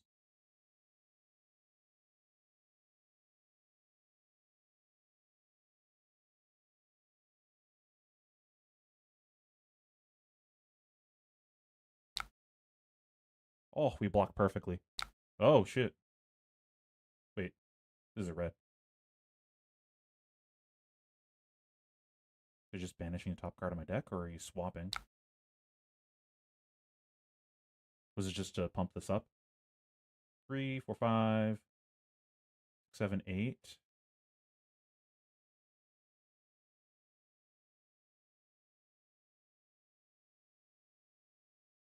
What am I missing? Why is this 11? Oh, because of the Orb Weaver, right.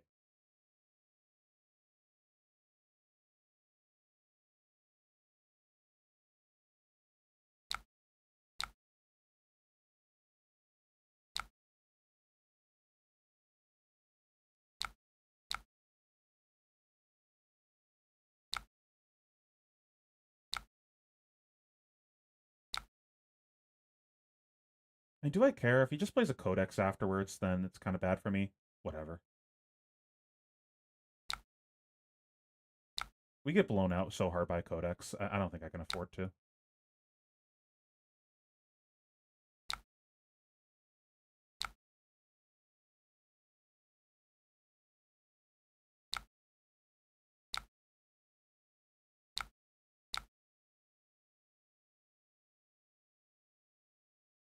I don't think I want to draw this.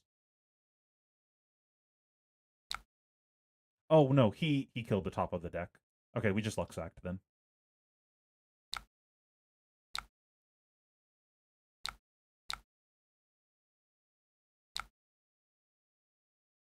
Just so many allies.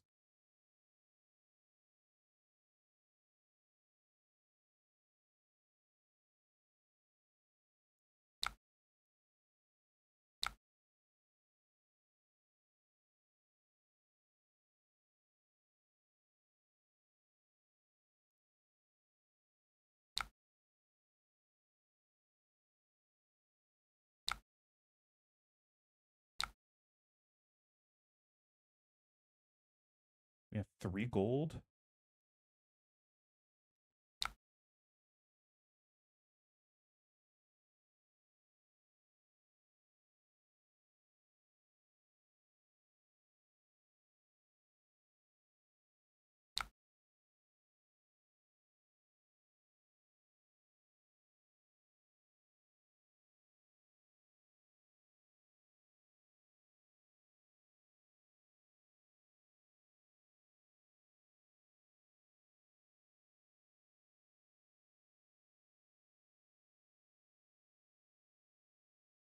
Oh, I just want to grab another Fiddler's Green, but I don't have another.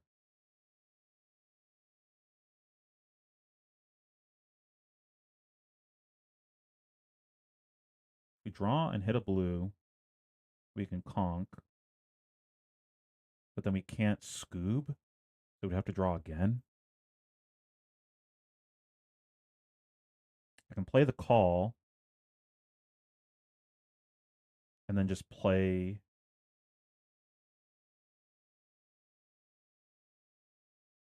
nothing. I think I discarded the wrong card. I think I'm supposed to discard the Rigor Mortis here.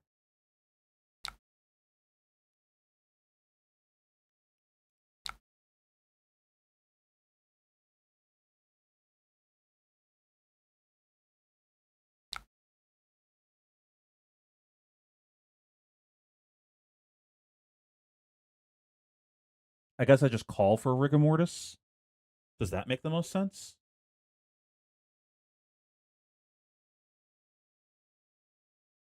And then just Arsenal Conk.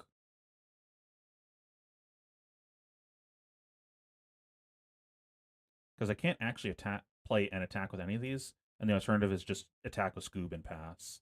So I think that's better.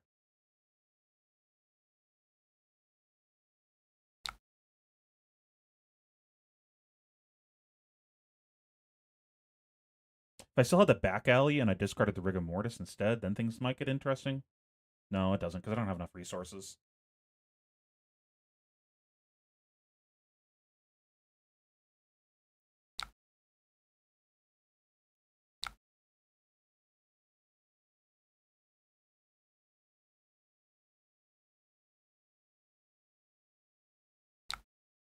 So this is a case where Scoob costing 3 to attack again with is kind of awkward.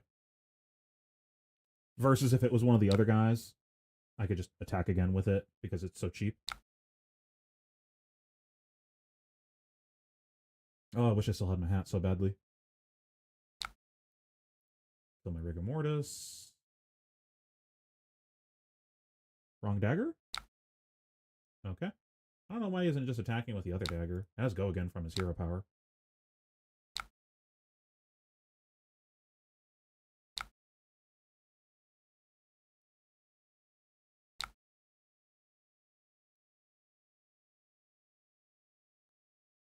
Do I care?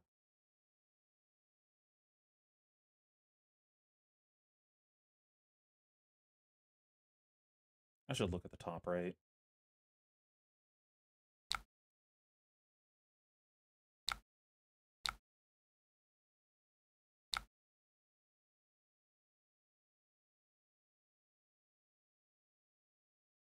Can also draw that card to block this if I really want to.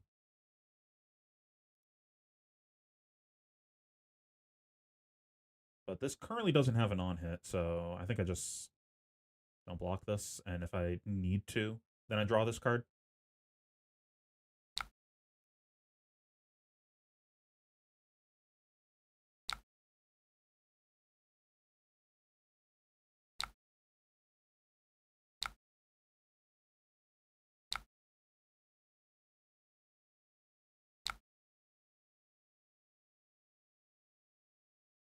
So we can block for 6 on this. If the top card is an ally, then we can block 8.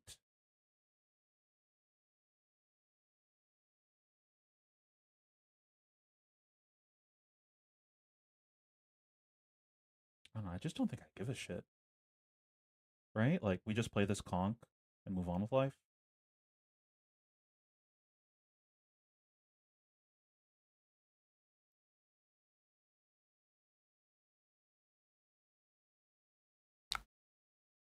We got guys in the bin.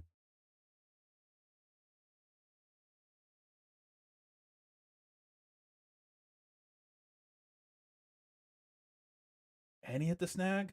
Just such a luck sack.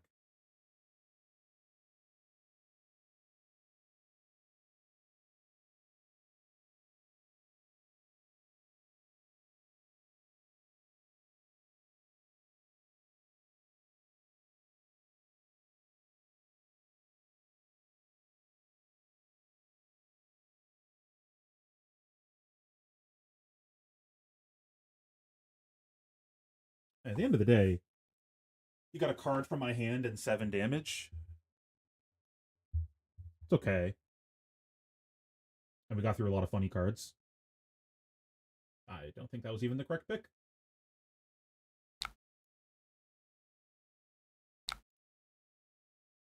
Codex? Okay.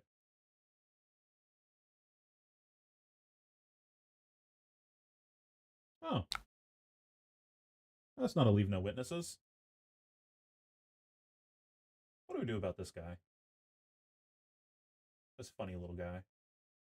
Block armor's worth 5? It's kind of good.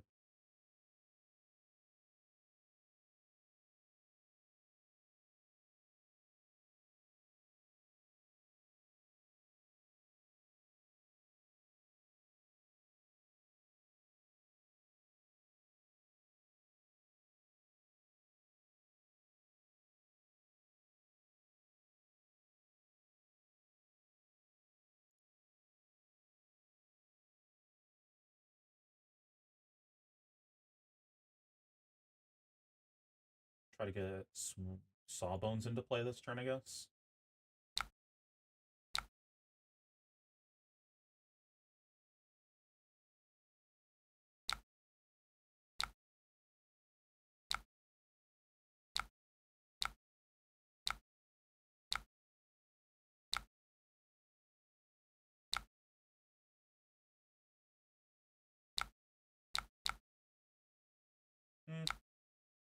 I think we draw first to see if I want to play one of these blues.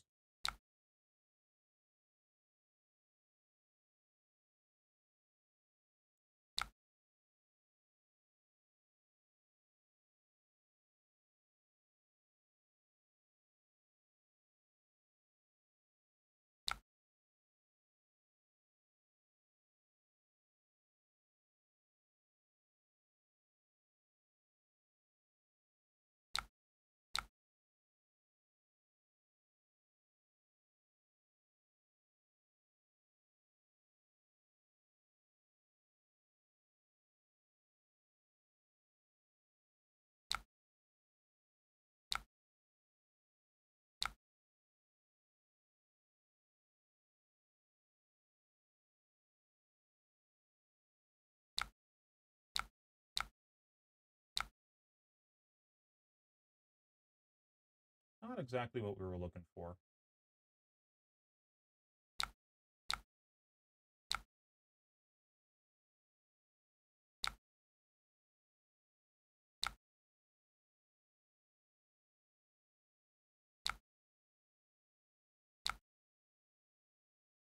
Also not exactly what we're looking for.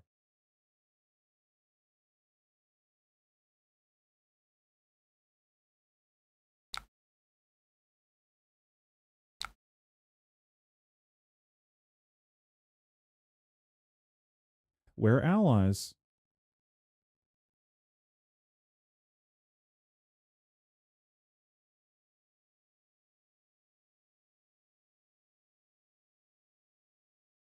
And do we keep going?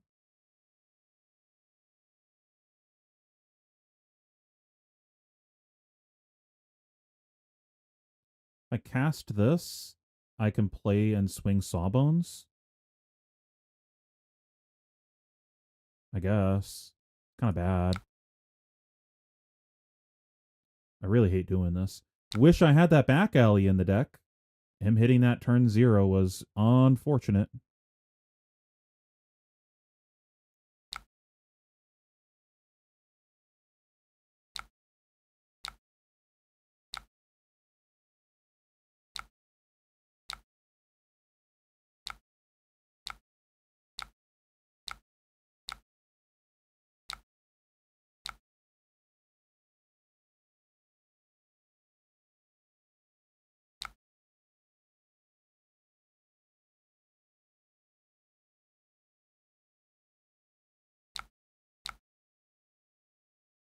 There they are.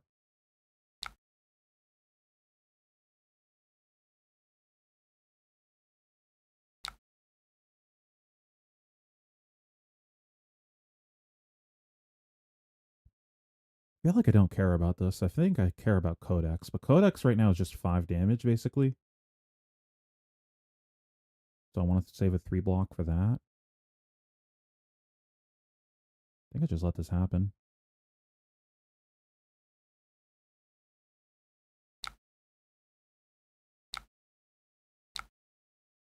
Oh, unlucky. Oh, another one?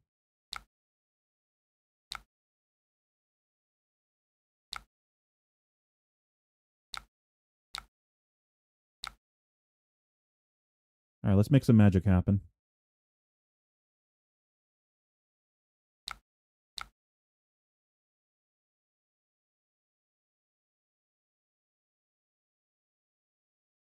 We're always charting, I believe. We have 2 conks left? 2 conks left. I would like to draw onto one of them.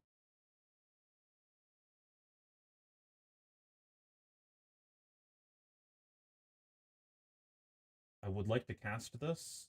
I don't think I can blind this. I think I have to look.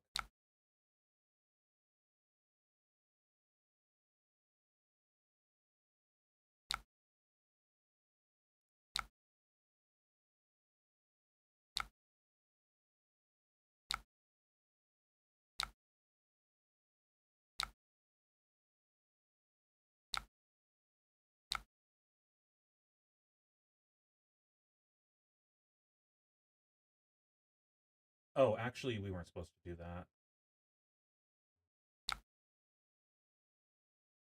We have to Gravy Bones, though? Right?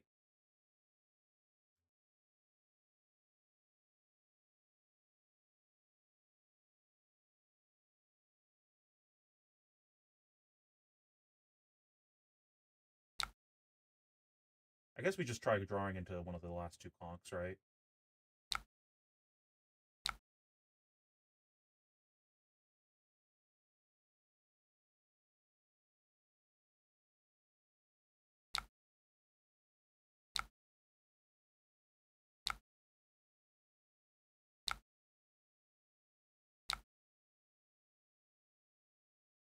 Oh, this game sometimes. So few cards left in deck, can't find the gas.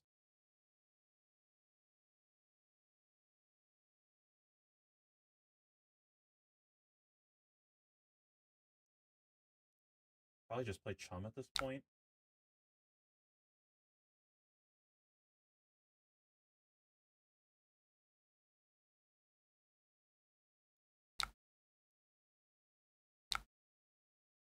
Yeah, we might have played this turn cycle wrong. I'm not sure. Probably supposed to not play Chum there and play something that actually makes him defend with a card.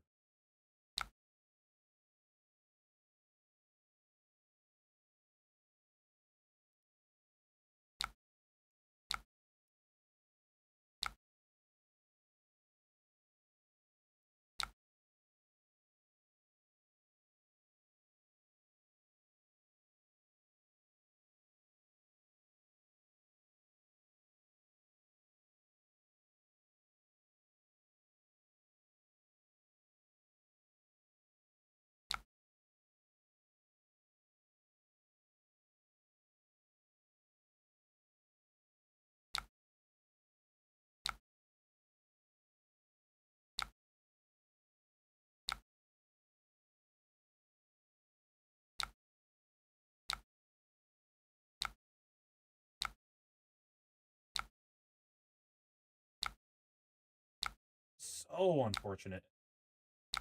Oh, man. Codex?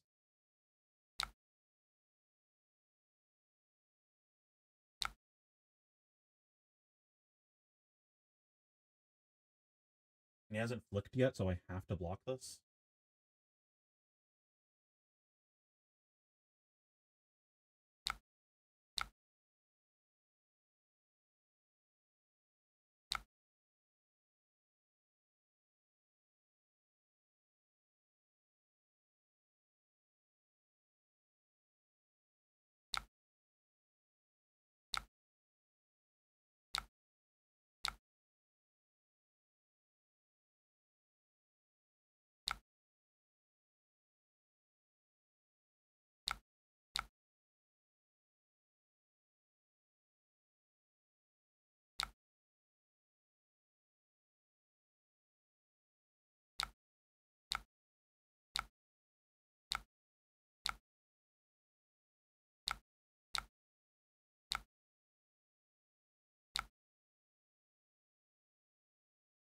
Hmm.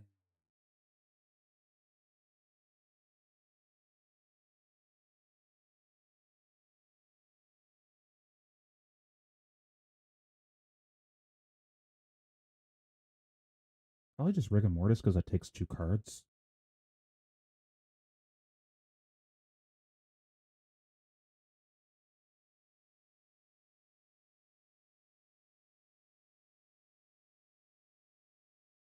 Maybe I wasn't supposed to block chest.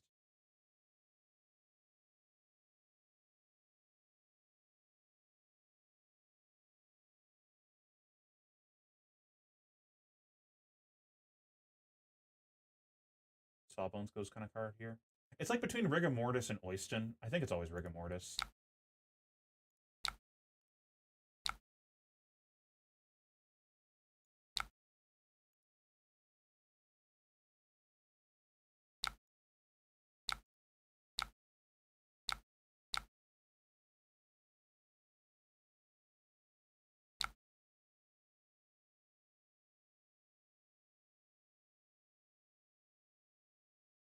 This puts me to 3.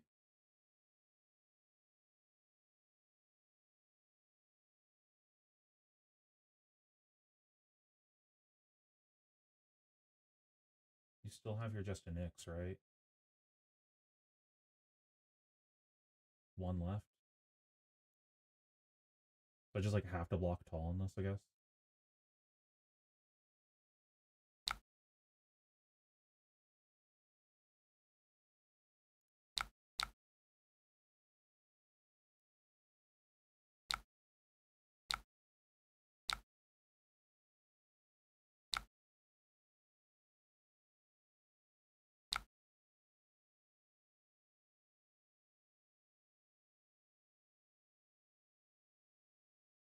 Hmm. Of course, it's a leave no witnesses or a codex. To be fair, we had no business winning this game. I wish I had grabbed the Oyston now, but he would have just not defended as much, I guess. So I guess I'm just picking what I want and banish. Because I have to defend.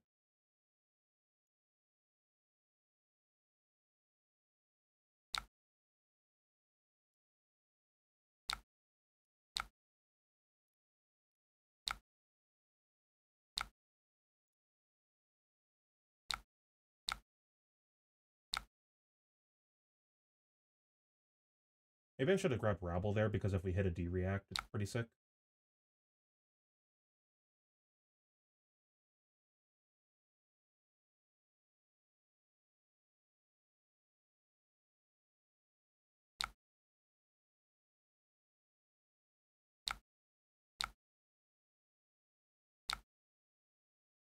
Very annoying that we're this deep in the game and he still has like one of all the one of all the attack reacts in the deck.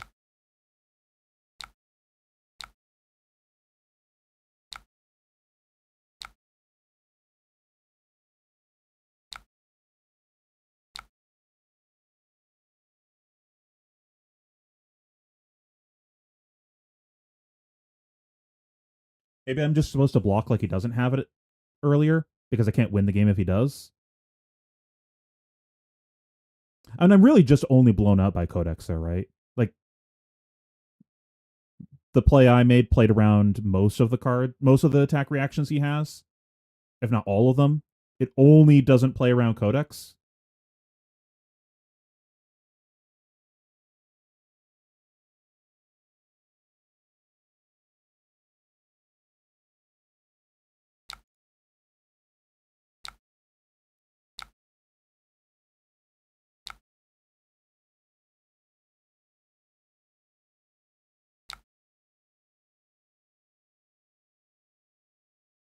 I think the only way we win this game is by blocking with this on this.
Oh, that was just a comedy of unfortunate things happening. And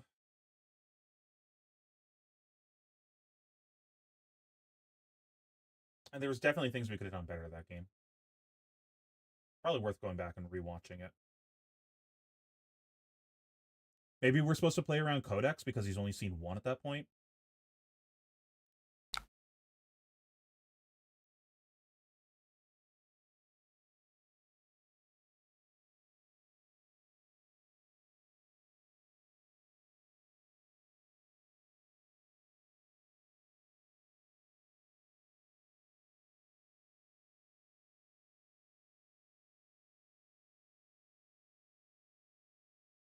The Scoob was butt cheeks though. I wish this was just something else. Like if that was a cutty, things would have been so much easier for us. Just like something that cost $1 to swing with, but still had a 4 butt. This costing 4 just meant that we just couldn't attack with this again. Sorry, cost 3. We had to hold cards to attack with us, but then if we're holding cards, are we blocking 3 cards attacking with this? That's not actually winning us the game.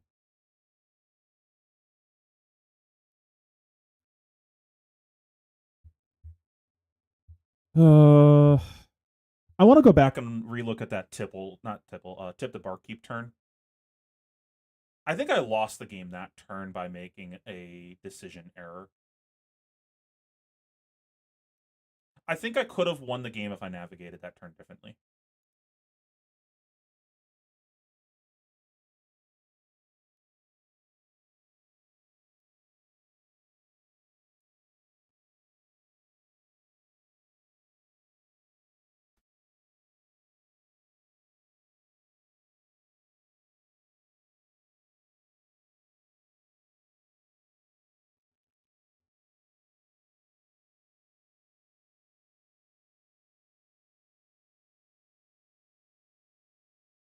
Oh, I wish I saw.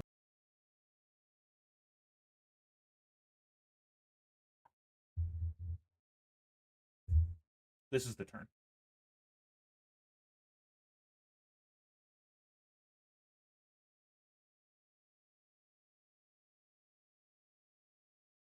No blocks on that makes sense. We could have saved a life by activating our Sawbones, but if we do, he probably just goes face again.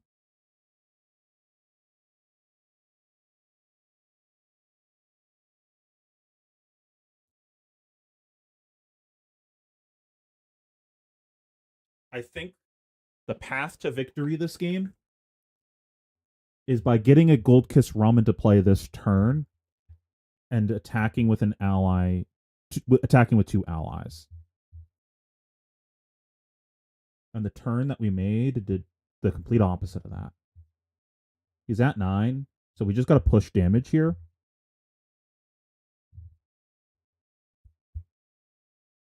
I think I agree with my sentiment that we need to make sure this chart actually hits something.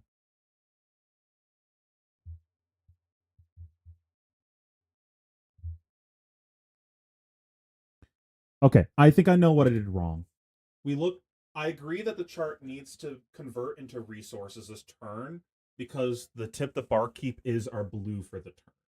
So we don't need to make sure we cast a blue, but if we play the chart, it has to hit a blue. So realistically, the chart is just a blue in our hand, no matter how you cut it. So what we're supposed to do is after seeing it's a tipple on top of the deck, it's not gravy bones. It's draw it off of gold. Then we tipple discarding an ally. And our hand is now and we discard the rigor mortis because that is something that we can guaranteed play out of the yard, and we have things that are more expensive already to play in the yard. So that's not a concern at the moment. And at the point of doing that, we would not have used dead threads yet. And we have a yellow in the hand that can function as a pitch. So we have 3 resources plus random card off the top of our deck.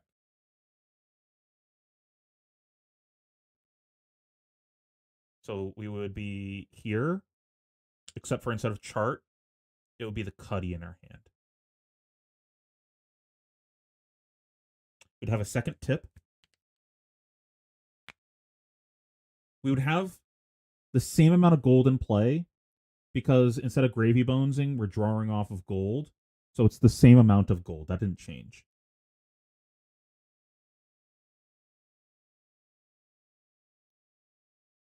Now what? We're going to play this. And then afterwards, we have 6 resources left in our hand to use. To rigor mortis and Scoob, we need 5 resources. So we have 1 extra resource at the moment.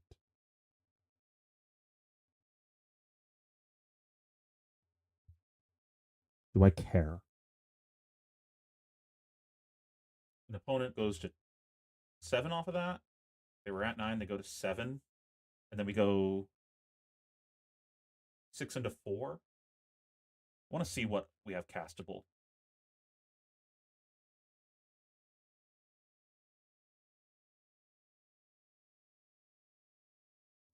Oh, did they go to 5 off of it? Oh, we drew a rabble off of gold. Okay, that's why. I don't. Taking the other line, I don't know if we actually draw off of gold again. I'm still thinking about that. So they'd be at 7, and we'd have this castable.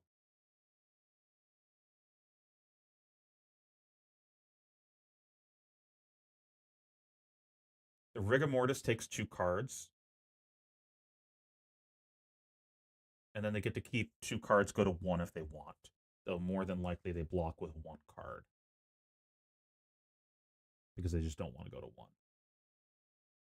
And then they can keep a 1 card, just a blue, and they can go tipple into knife. 3 face and clear rigor mortis. We don't have to defend with anything and go to 3. We get to play a 4-card hand and still have our chest. Because we ended up blocking with our chest on the next turn. I think we can win the game from there. Because if I remember correctly, the next couple of hands were like actually pretty decent.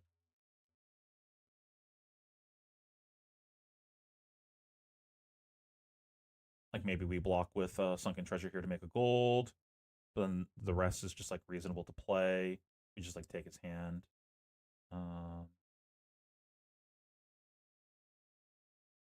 Our next card, because we probably port side or hero power. The next card is it's just like a random blue, right? It was a sunken. So on that turn, they would be at 1. We'd be at 6 still. We buy 2 cards and just kind of trade resources again. But then that buys us space into all these go again attacks on the following round. And then I think we can close from this hand.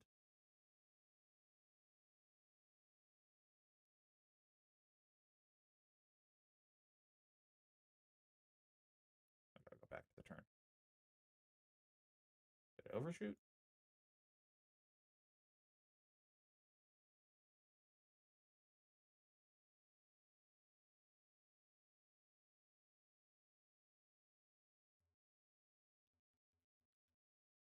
I can just pay attention to the life totals, right? Yeah, it was this turn. Okay.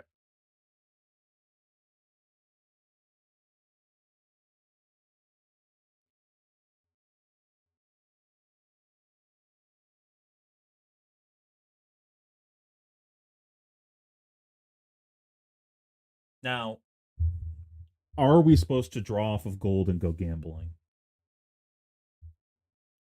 Because if we miss and we hit a conch, I think is the worst thing that can happen, right?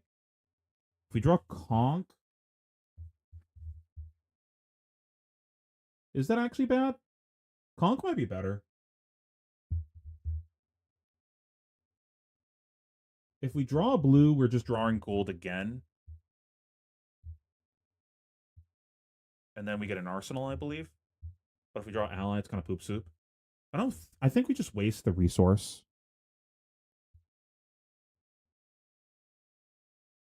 Because the only thing that like is a positive outcome is conking, and then just not playing the gold kiss instead. No, but we still have to play the Gold Kiss to play an ally, right? I guess we don't have to play an ally. I want to play an ally though, because right we would have tip, no float. We'd have no floating.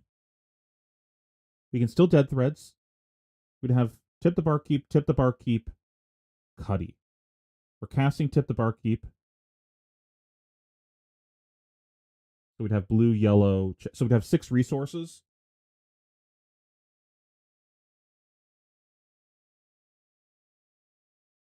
So we'd cast tip, draw off of gold, have 4 floating, or 4 to mess with. Conk, he doesn't have an arsenal, but it's 8 damage. Oyston swing pass, save the gold kiss for next turn. That's 11 damage versus this where it's 10 damage. And it's still establishing 2 allies, but I have a gold kiss still in play. So Conk is a good draw. But if we draw anything else, I'm pretty sure we just burn all of our gold and maybe brick our arsenal. So I think just going 10 is the safe play that probably doesn't lose the game. Like the worst thing that could happen is opponent keeps a 2-card hand and goes to 1 and somehow presents lethal into us.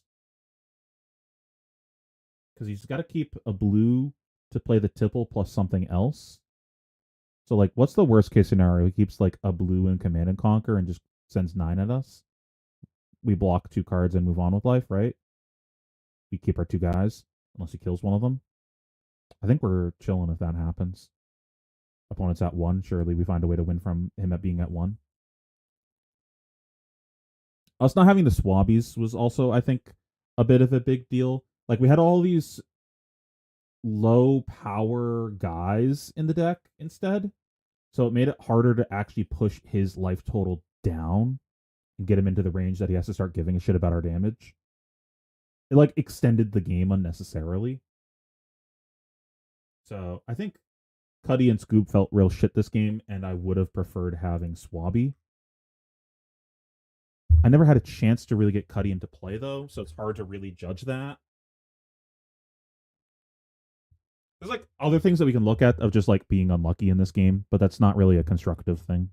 Like obviously that opening was really bad. Like we started at like what 33 turn 0, and we had some kind of bricky turns, but not very constructive to focus on that. I don't think Prismatic would have been very helpful this game. We were struggling. Sea Legs could have been useful this game though, just kind of the way things played out.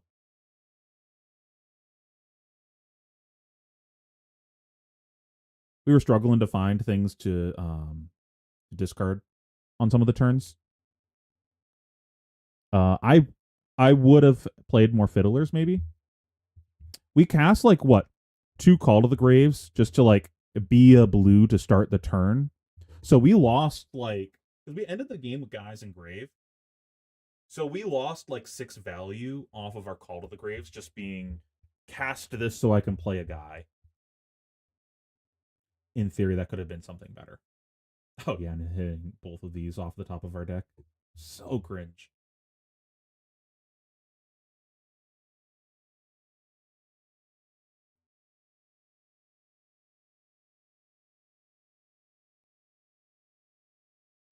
This did make me like Fiddlers in this matchup, though. Let's go back to when we put Fiddlers in the bin. Maybe we weren't supposed to play that hand like that to keep Fiddlers in the deck.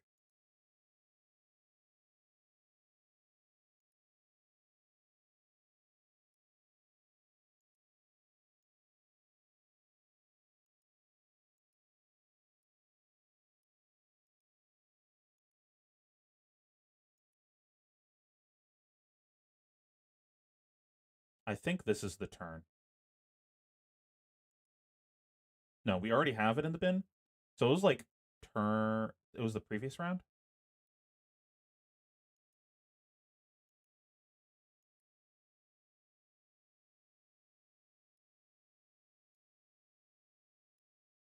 Oh, no. We hit it off of a chart, right?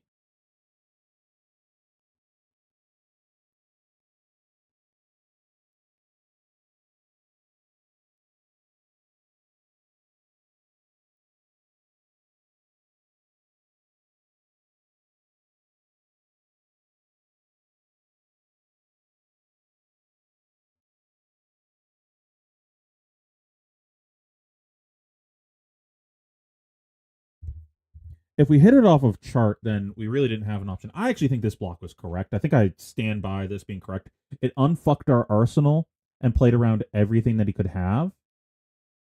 And I don't think our hand was good enough that it was worth us taking all the damage to just trade with him. Like there was a chance that we just kind of fucking did nothing on this turn. And then we play chart. Go rabble chart.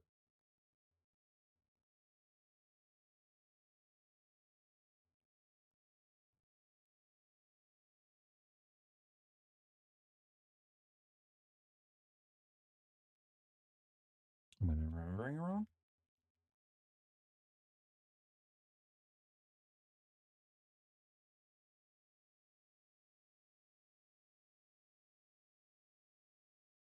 But it's already in the bin here. I'm losing my goddamn mind.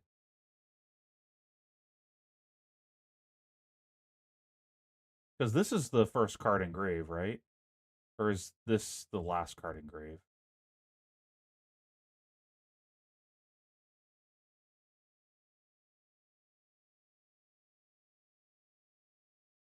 Is it like the first turn of the game?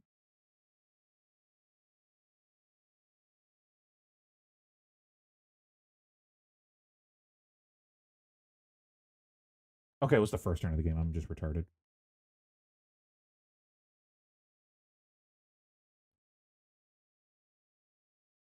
So we did choose to call for fiddlers. It wasn't chart.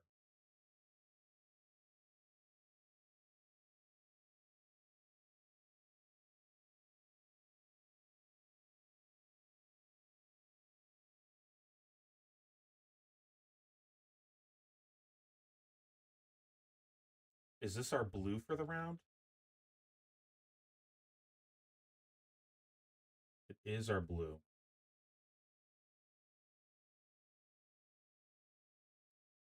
Okay. What if we pitched an ally instead to the tipple?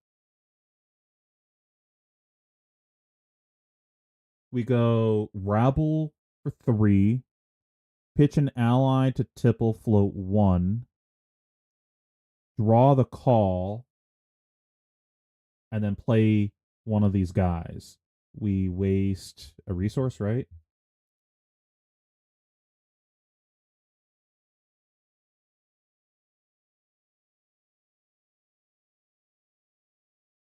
This is 5 resources that we're making, and we still get the dead threads.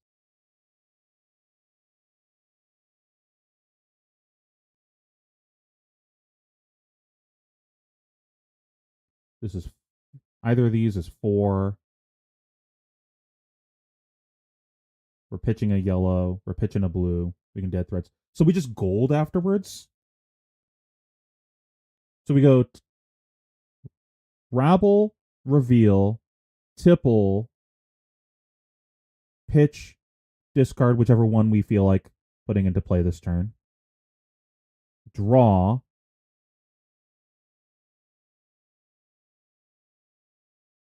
Close chain. Pitch to draw off of gold. Either hero power because we drew an ally, or arsenal that card, play an ally, hook, swing, pass. So I think we priced ourselves into that bad arsenal with the way that we played this, right? Because if we did it the other way, we wouldn't have hero powered this turn unless we drew an ally off of gold. So it would have had to be 2 allies in a row for that to happen. So we would end up with the Oyston, but our hero's untapped. We would hero power, draw again, and at that point we were drawing an unknown because the we shuffled with Call to the Grave. Actually, the deck is sorted, right? So we could actually see what the top card would have been. We would, bro, we would have got a snag in Arsenal. And wasn't this the turn that he did the bonds? Bro, we would have been stupid lit. Oh my god, I threw the entire game. We would have just won the game on the spot if we played it the other way. Oh my god, I would have been so talented at the game. Oh my god, I'm so mad at myself now. And then we still have all of our armor for later. Okay, I actually learned a lot from this game. Is anything that I learned this game something that I can articulate and write down for the future?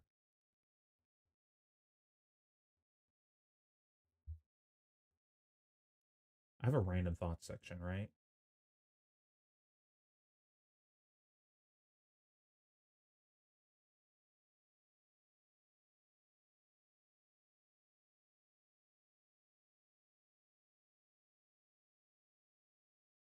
Thought I had a. Well, we'll just write this, and then I'm gonna figure out where to work this into my notes later. Um,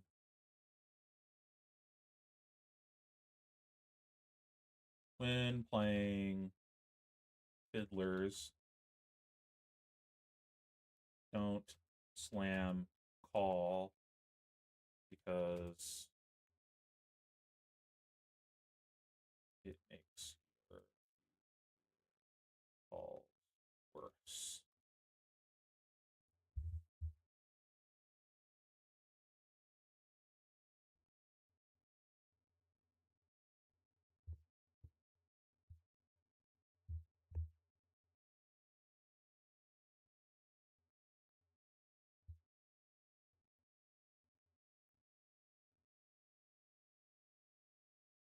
There's probably a heuristic 2 to be made with.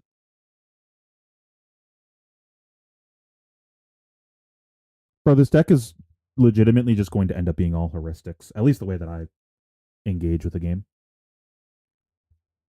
But I think there's. Oh man, you made me lose my thought. Damn you. There's probably also a heuristic. I'm hoping that I can find the thought. God, what was I thinking about? Yeah. There's maybe a heuristic with when you have 2 allies and a tipple in your hand. Because I think the level like 1 idea or level 0, like whatever, like the first thought you have is hero power, dead threads, tipple. But you're getting 2 draws that turn. So if you draw a third ally, it can kind of brick your turn. So maybe you're not supposed to play it out like that.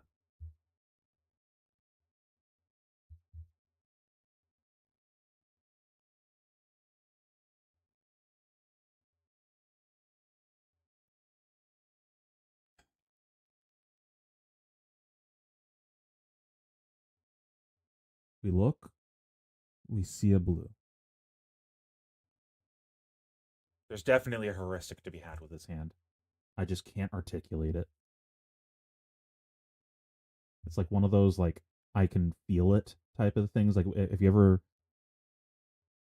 someone in chat might know what I'm talking about, but like when you play a deck a lot and you know a play is correct, but you can't articulate why, and you just feel it in your bones. I remember having some moments like that back in the day with OG Prism. I was teaching Cody how to play Prism for Lille. And I had that deck down to like a million heuristics just like this. It was the same thing, just like massive heuristic trees for how to navigate games as Prism. It's not muscle memory. It's not muscle memory at all. It's my game sense is telling me this is the correct play from playing this deck so much. I can, but I can't articulate the reason why. But anyways, I remember when I was teaching Cody back then, and I was giving him all the different heuristics and all the different like you're supposed to do. I had reasoning behind everything, kind of like this. Like it's not just do this because good. It's you do this because this. Like I have. If you put a gun to my head, I can explain why the heuristic is the heuristic. And then there'd be like a few random plays that would come up, and I'd be like, "You're supposed to do this," and then Cody would be like, "Why?" And I could not articulate why that was the play. I just had to say, "You just have to trust me. That's the play." And it would always be like a spooky play where like you're supposed to go to one or something like that. And I know I can never lose this game anymore. I cannot articulate why. I know definitively we are in checkmate after going to one here. Just something like that. Uh anyways, I have that same sensation looking at this hand that there's something there that I just can't articulate yet.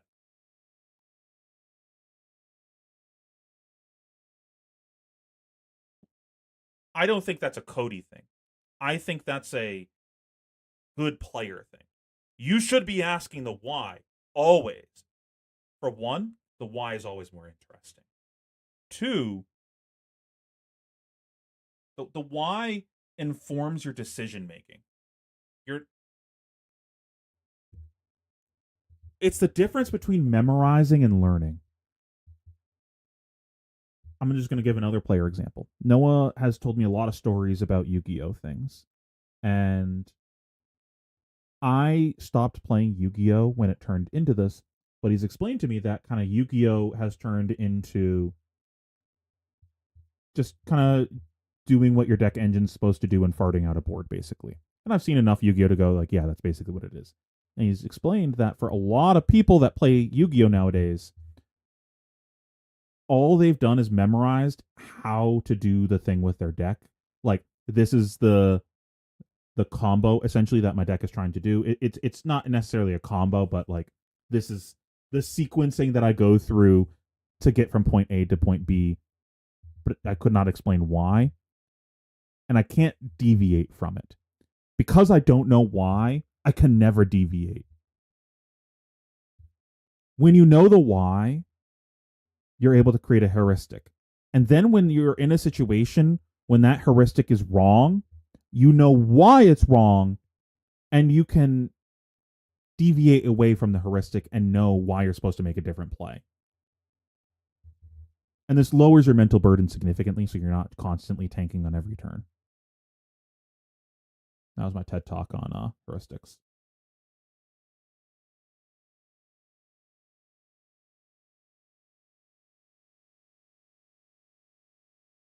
Okay, I was back.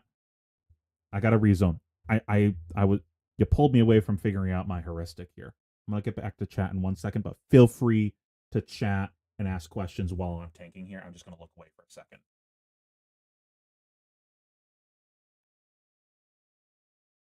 We looked at top. We decided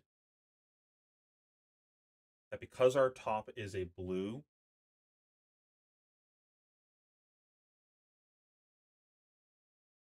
we have the resources to do everything that we want to do. Therefore, the blue in our hand or the one on top could get cast to turn on our hero power. In this scenario, the one in our hand is the one that let us do that. It's not relevant to the situation. It's not relevant to the heuristic. That's just specific to the situation. We then decided to hero power, then dead threads to play the tipple.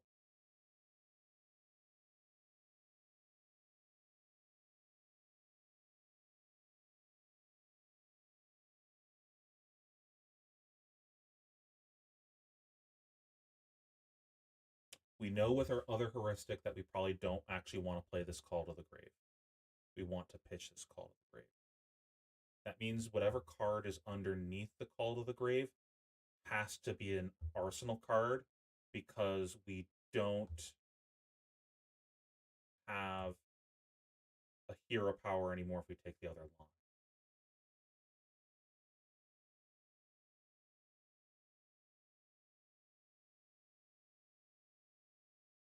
So is the heuristic, if you don't have extra gold, you should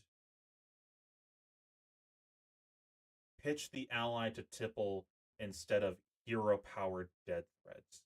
Because if we have gold in play, then the punish for drawing an extra ally after all of this is we have to crack a gold to draw a card to fix our arsenal.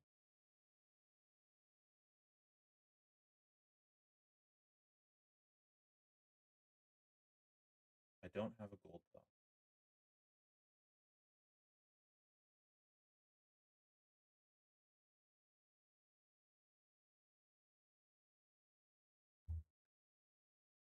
Did we pitch an ally anyways? Is that what we did?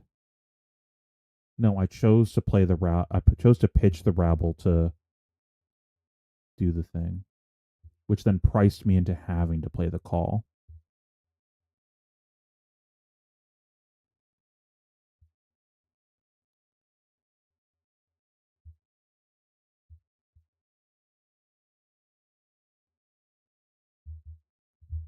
So I think the heuristic might be if you have double ally tipple, don't have gold.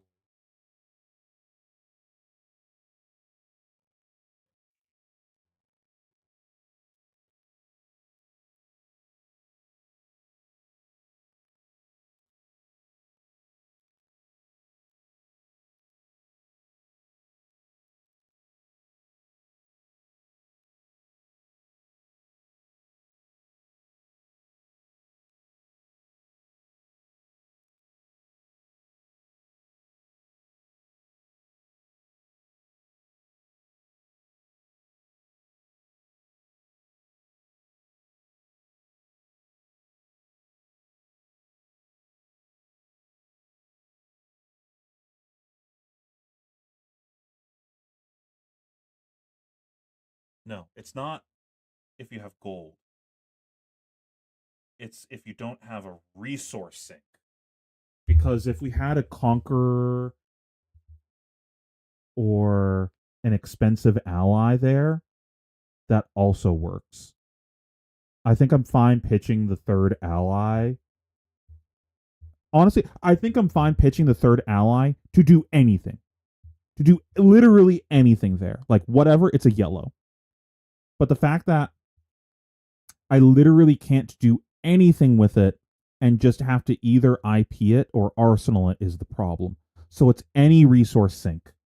Okay, we need to rephrase this. If you have double ally tipple but don't have, I'm going to parentheses this. So.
I think this heuristic is actually a really big deal that we just figured this out. Because this comes up in a lot of games. Like this is a very common situation to be in. And I think figuring this out is like actually a really big deal. I'm actually really like if this was the only thing I got out of my games today, I would be incredibly happy. Okay. Uh Like, you've seen this exact game state scenario before, so you don't have to say why, you just know this is the end result. Kinda. It's like a understanding game flow type of thing.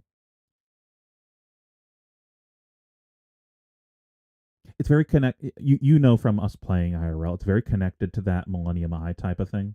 It's just game sense. And sometimes you can't articulate your game sense. And this is probably not a relatable thing to most people. So this is why I was like, the 1% of people in chat that know what I'm talking about know what I'm talking about. Like, it is very hard to actually have a game sense that you can rely on, because it's more than just, I think based on what you did, you have this. That's very easy to do in Flesh and Blood. Like, oh, you played this way, so that's what's in your hand. That's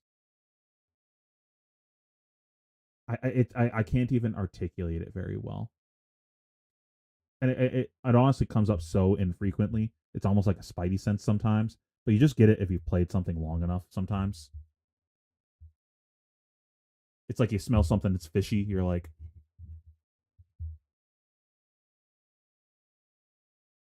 I'm sorry, I can't articulate it better.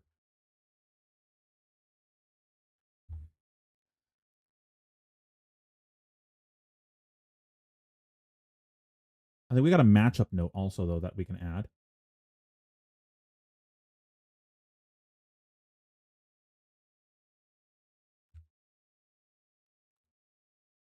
Uh,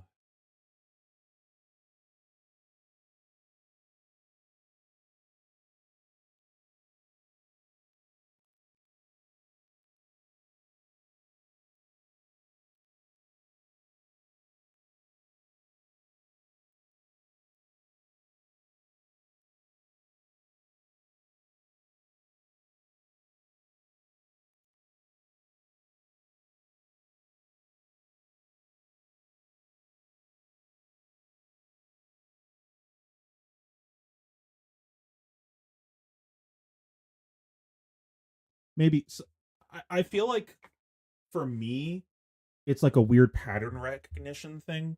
And talking to Cody, he described it to be kind of similar to him when it comes to this. Just something in the background of your head that a part of your unconscious mind is doing. Unconscious mind is a beautiful thing. I was watching a video the other day about that, of some sort of lab experiment of people's unconscious minds, of them memorizing things or something, and it was very interesting. I might be able to find it in my YouTube history. That reminds me, I also got to change my Talishar name at some point to Donkey Space. Have you guys heard of Donkey Space? It's one of my new obsessions. A game theory. I'm gonna pull it up because I assume most people haven't heard of it.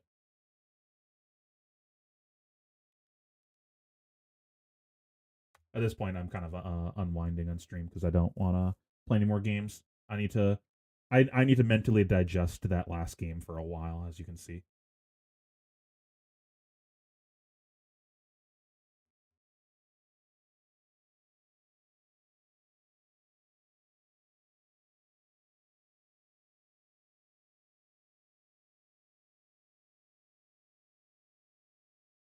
Oftentimes, the act of playing a game is not a solitary act, but is a dance of several players all operating in the same game system. While this presents some additional design challenges, there are some interesting dynamics that multiplayer games can explore that are not possible in single-player games. Today we're going to analyze one of these dynamics and explore how it can be used to make multiplayer. If you guys enjoyed this video, go check it out in the chat. Give this guy a like and everything. Games more deep and interesting. That concept is Donkey Space. So without further ado, let's begin. Before discussing Donkey Space, I feel it is important to talk about pure solutions, mixed solutions, and optimal play, since Donkey Space is built on top of these three concepts. Let's start with pure solutions. A game is considered to have a pure solution when there is a set of directions or moves that a player can follow that details the best move a player can make at any possible position in the game. Tic-tac-toe and checkers are both games with pure solutions that we have calculated. What was I trying to look up in my history? I completely forgot. It was before I started talking about Donkey Space.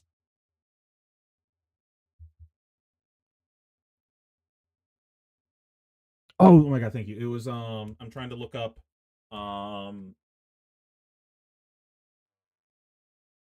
unconscious brain stuff. It already using computers and our own brains. I don't even know what that More video is complex games like chess or Go theoretically have pure solutions. However, there are so many ways that either of these games could unfold that we probably will not discover a pure solution within our lifetimes. All of these games have perfect solutions because all of these games are perfect information games.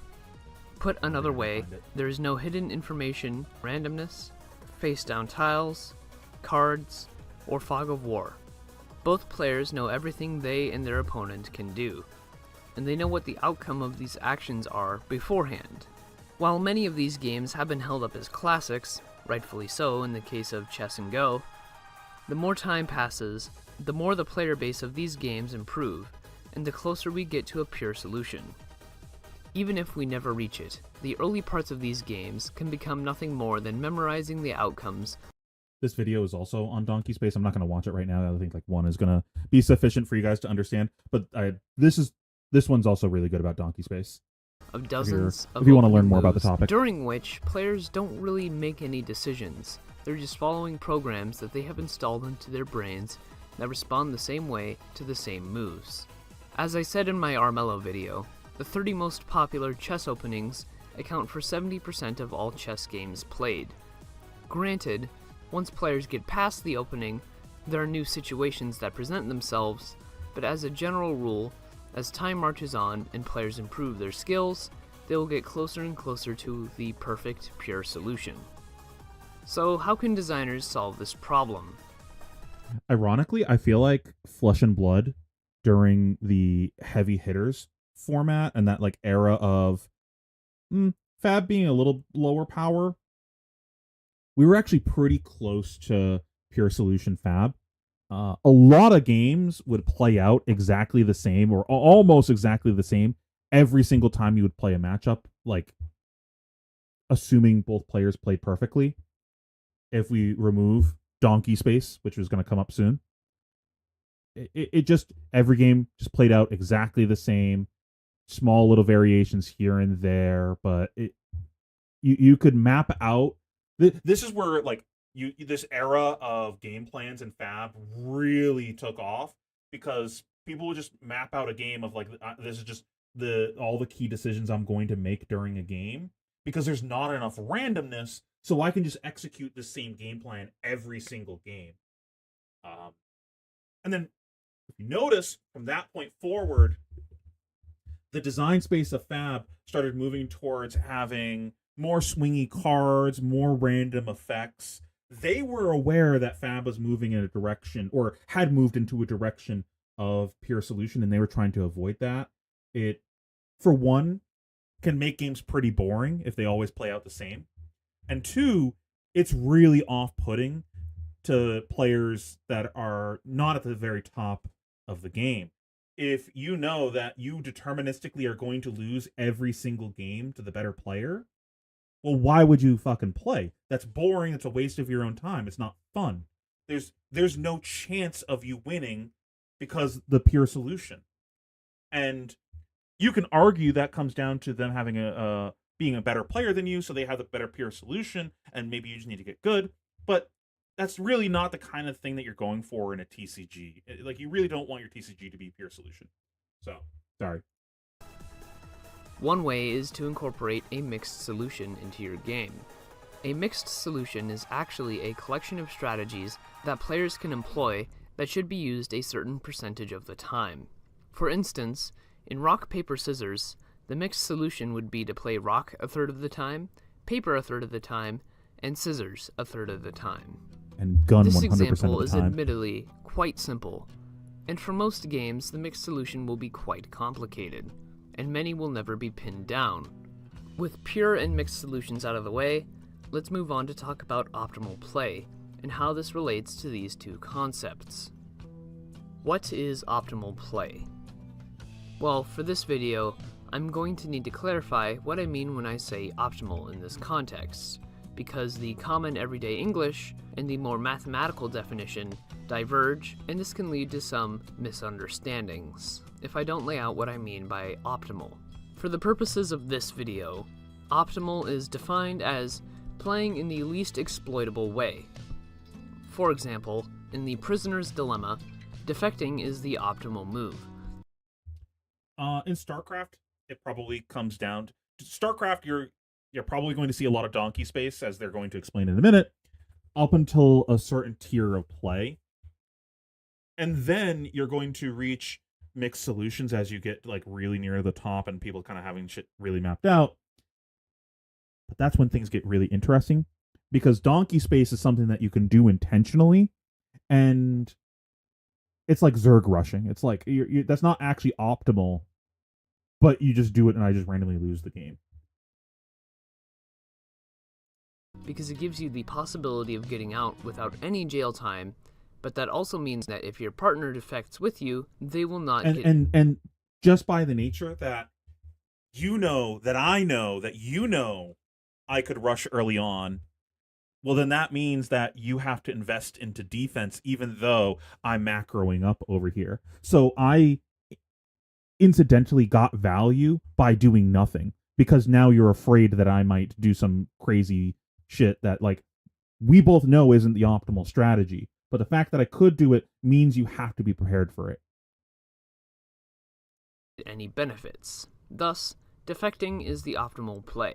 Many decisions in competitive games theoretically have some optimal strategy that can be employed in any scenario.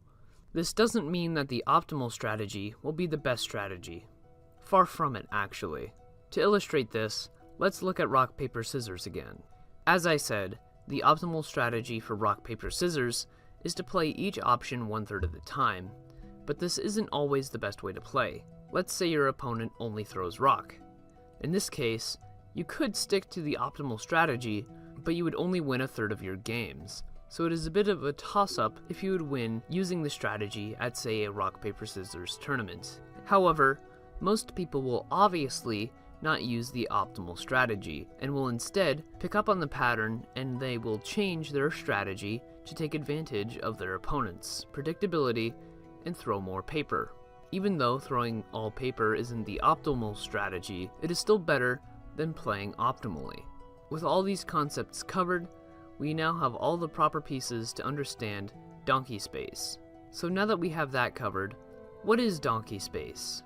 Put simply, donkey space is the state of non-optimal play. If you aren't playing optimally, you are in donkey space. At this point, you might be wondering, well, if there is an optimal strategy for any game, won't top players simply figure out this optimal strategy and use it every time, effectively removing decisions from the game? While this might be true for pure solution games, mixed solution games fare much better. But why does a solution of statistical outcomes work better than a solution that works 100% of the time? There are a couple of reasons why mixed solutions tend to hold up better than pure solutions. Firstly, humans aren't very good at calculating exact probabilities in their head. If an optimal strategy requires you to do action A 39% of the time, option B 51% of the time, and option C 10% of the time, a human will have a very hard time performing each action at precisely these proportions.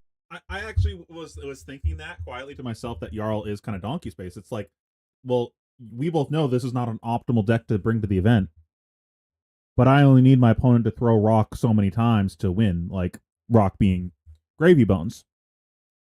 You see so much of that, especially in Fab, in deck decisions. If this was a different TCG, we would see far more of just, I'm just going to play the best deck. And we all know, playing this game, that that is just not how people engage with the hobby. There's nothing wrong with that, though. Play the deck you enjoy. And I think Flesh and Blood is at its best when specialists that just really focus on a hero are able to be competitive with the rest of the field. That is my favorite moments in Fab. It's very rewarding. You can either just play the best deck or play the thing you've been playing forever. And that lends itself to really interesting games and gameplay.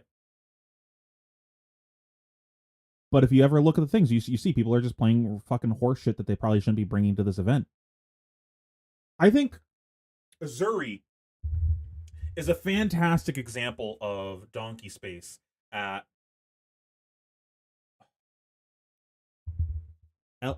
LA? What Pro Tour was that? Yeah, that's a donkey space pick. That is not optimal play to pick that, right? Like, I don't think anyone could say that objectively Riptide is the deck that you should ever bring to an event, right? But you targeting a metagame in itself can be considered donkey space. Maybe you're picking that because you're attacking a very specific part of the metagame, and you think, based on your brain math, that you think that's optimal. But anyways, going back to Azuri, I think that's a great example of donkey space. So this was no, it wasn't LA. Fuck, what was it? Amsterdam. This was the Zen meta. If we are objective human beings and we evaluate Azuri's place in that metagame, it was terrible. It had 2 good matchups. That's it. You were reasonably ahead versus Zen and Nu. And you were a dog to basically everything else in the metagame. And if we go back to the comment that we made a minute ago, Fab metagames are all over the place. People just play whatever the fuck they feel like. If this was Magic or some other thing where there's like 2 to 3 top decks, and you go to the Pro Tour, you're going to expect that to be like more than 75% of the field, right? Like just an obscene percentage where you could sit down and go, yeah, if I think this is the top 2 to 3 decks, I'm expecting 75 to 90% of my rounds, especially if I'm doing good and I'm in the winner's bracket, to be this expected metagame. But in Flesh and Blood, that is just not the case. Zen is the best deck in the game. I'm probably going to face 2, maybe 3. Zen was obscenely powerful. That was objectively the best deck in the game. I'll face 2. I think I faced 1 at that event. And I top 32'd. So it's not like I was in the loser's bracket. I was pretty high up there. So if we understand the donkey space of Flesh and Blood of people not actually playing the objective correct picks, that just makes Azuri even bigger of a donkey space pick because you know you shouldn't be facing those decks. But you're rolling the dice that you're just going to keep pairing into that. Lo and behold, he did. What a great run. What a great gem pairing. Not taking that away from him at all. Do not take this out of context.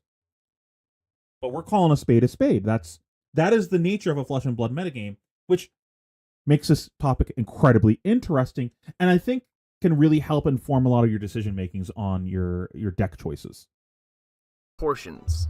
This is further worsened by the fact that humans tend to have inbuilt biases we fall back onto. Some people play very conservatively, avoiding risks at all cost, and others will be Raftmaster, what do you think is the cause for people to not play the best deck always? I say this as someone that usually tries to find the deck that I like.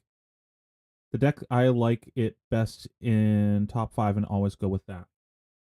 I think the reason for that is one of the biggest design successes that Flesh and Blood has. The hero identity and flavor cohesion with how decks play is amazing. It is some of the best flavor to mechanic design I have ever seen in a card game. When you play y'all play this fucking game. You know what I'm talking about. You play a deck, you feel like you're doing what that class does. It feels like you're doing that thing. And that the feedback loop of that is so good. It makes the happy brain chemicals. People like that shit. We're playing a game, and having fun is important for a lot of people. And people tend to play better too when they're having fun.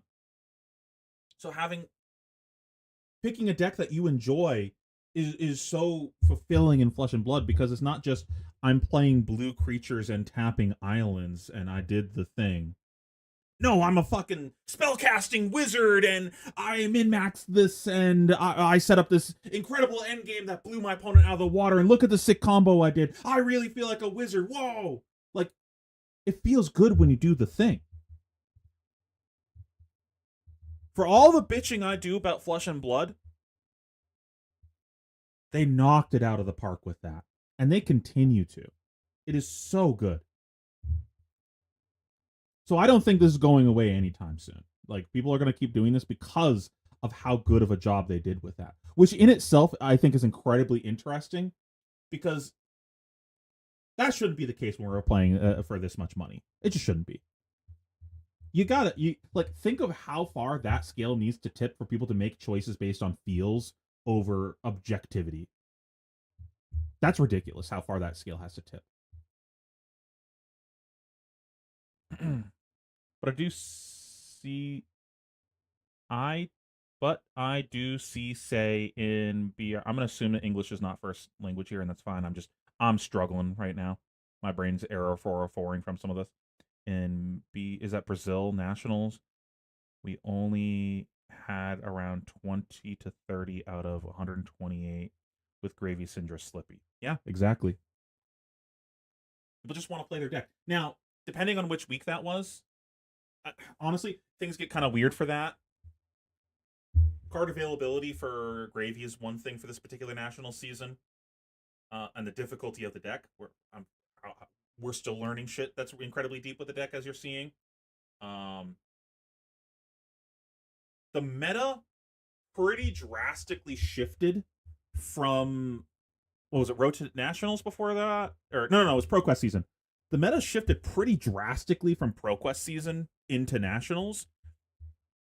So if you're playing a deck that was doing good in that season and you're going to Nationals, you probably had to pivot decks. And not everyone can do that on short notice, either card availability, money, just learning the deck. Like, this shit is hard to master decks. Now, granted, if you're playing Slippy or Syndra, it's kind of a one-head deck, but still, it's not trivial switching decks that short notice based on the metagame. And honestly, you probably weren't planning on switching going into that event until after week 1 Nationals and went, shit, Gravy's really broken. So, realistically, you're looking at 2 weeks to switch. That's difficult. So I think that kind of makes sense. But I think there being a big uptick in Syndra Slippy would have made sense, because those are cards that people just might already have, or just are readily available because they're not dealing with product availability issues, and they might have already learned them from a previous season.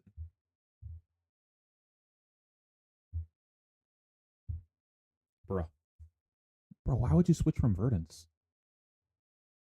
Verdance was so good in that meta. Anyways, I'm going to go back to playing this. Much riskier during play.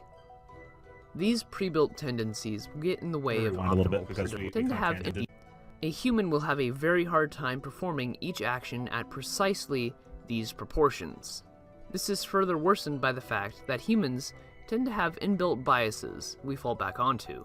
Some people play very conservatively, avoiding risks at all cost, and others will be much riskier during play.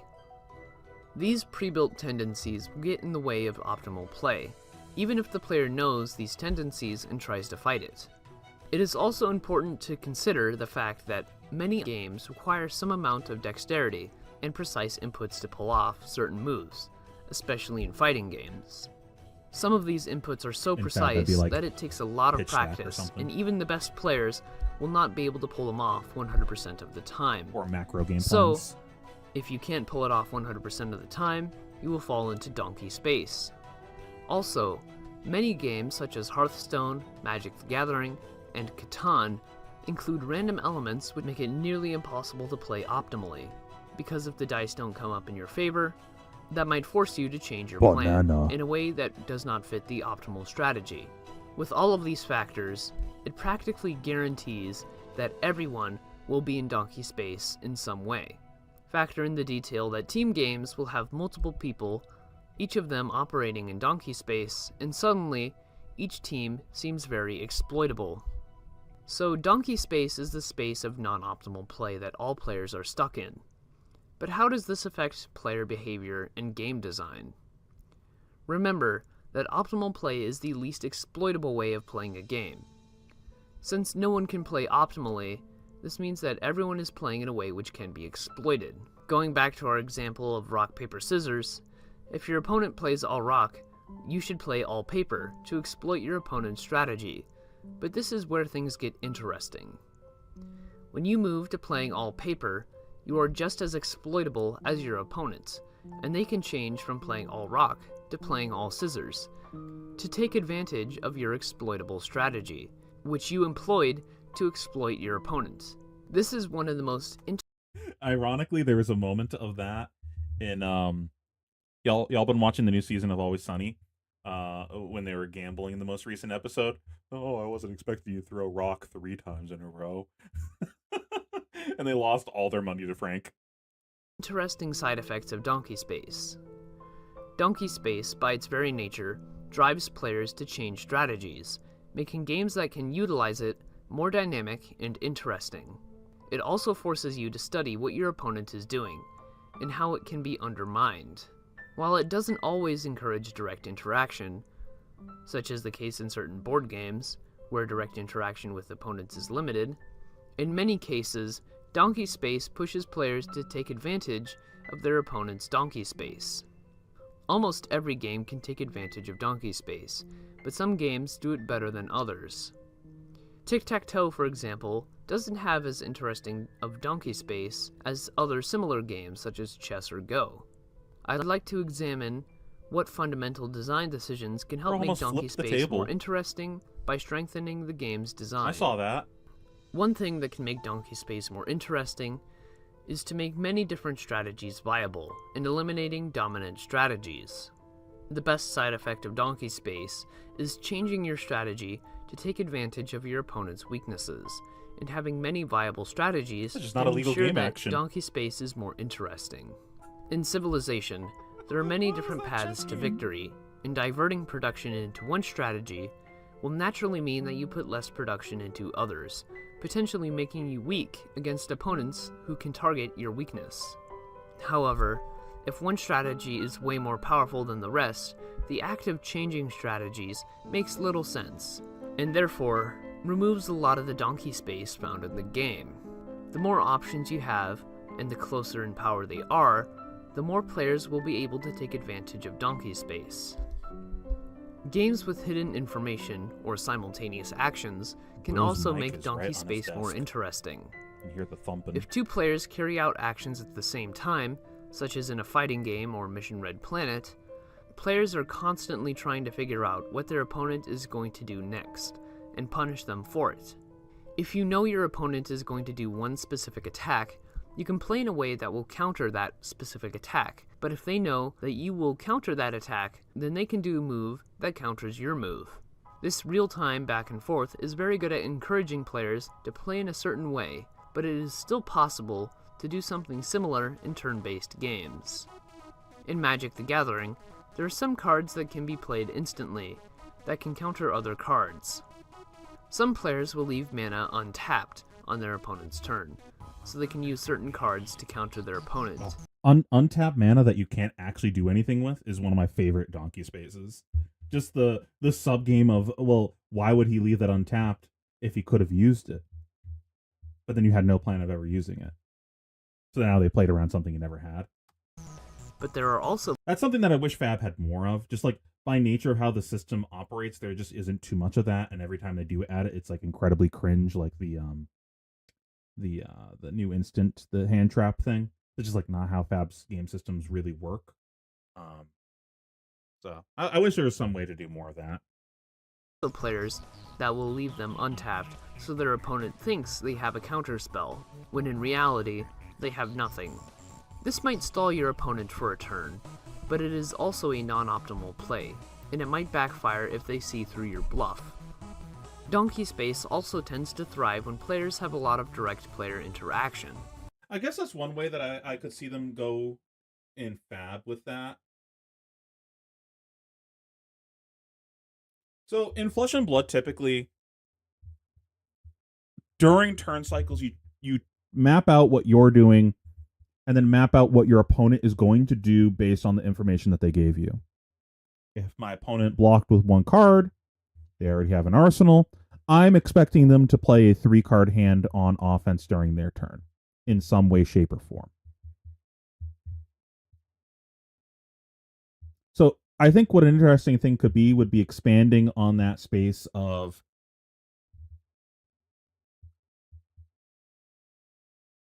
how to gain value when you theoretically IP a card. Like Sigil Solus is a great example of that. We go back to this example of playing a 3-card hand on offense. You already have an arsenal, and then you just throw a Command and Conquer at your opponent. Like what the fuck is going on? What could that card be? Am I getting pummeled here or something? And then it's just a Sigil of Solus instead. I think moments like that are pretty interesting and few and far between in Flesh and Blood, and I wouldn't hate seeing more of them. That could have been a bit of what they were trying to go for with CYB, just introducing an instant that every deck could play that it's unclear what you're actually doing with your turn when you have that card. I said Sigil. Unless this is on delay. Oh.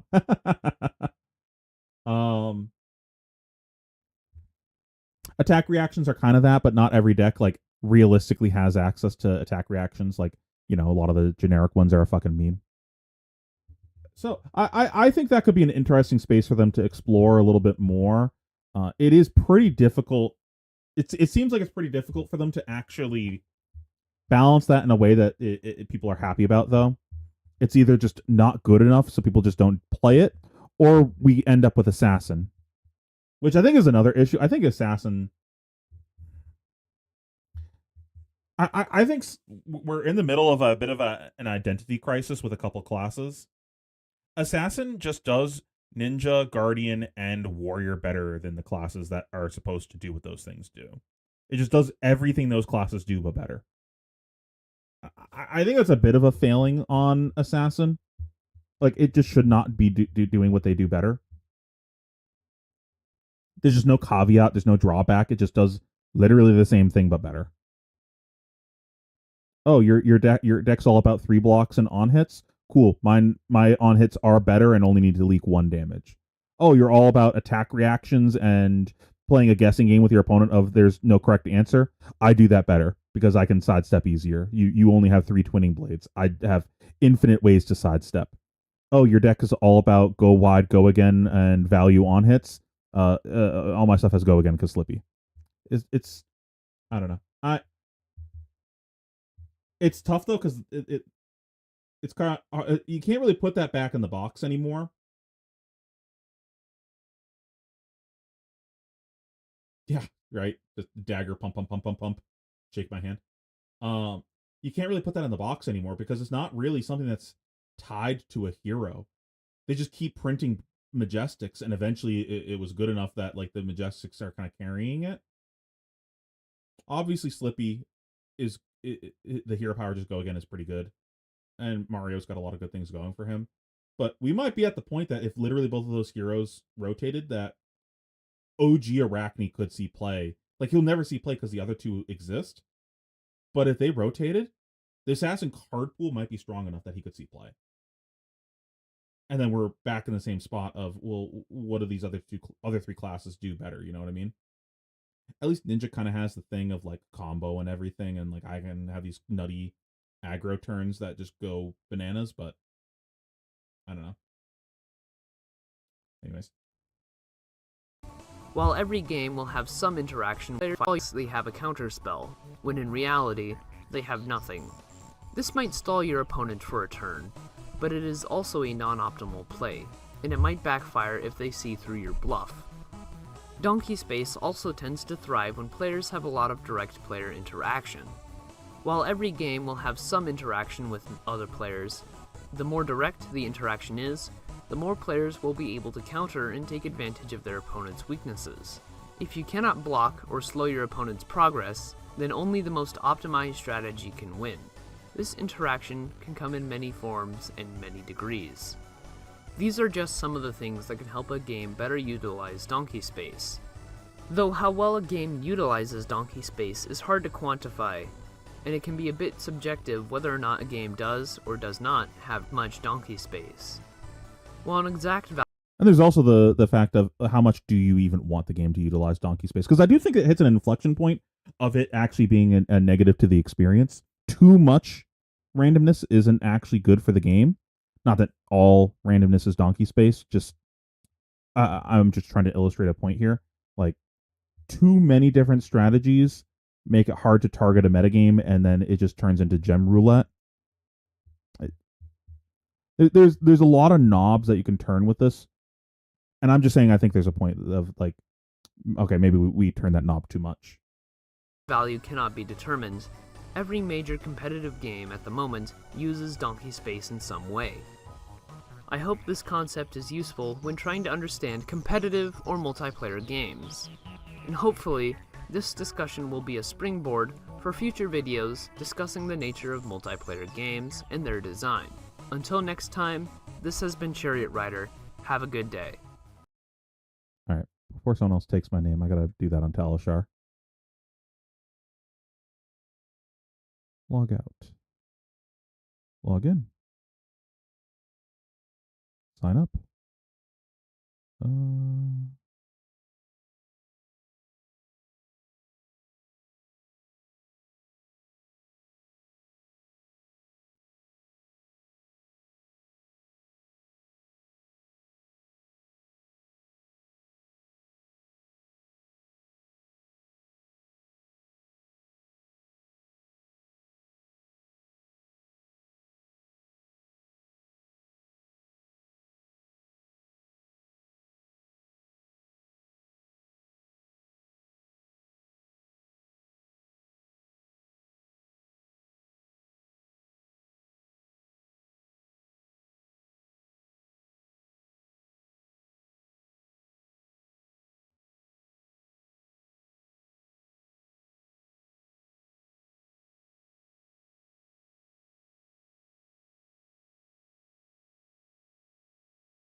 It's done.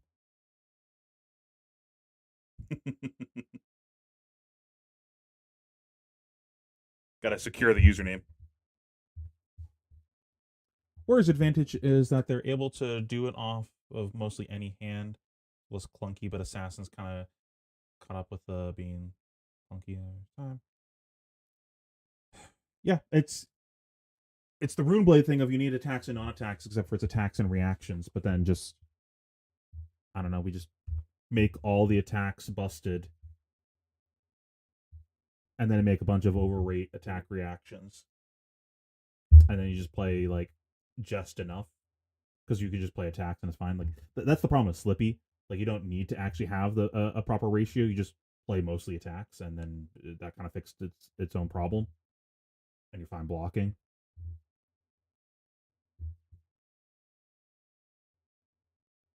And then you having a resource sink with your weapons gives you that modality of playing larger hands. It's worse, but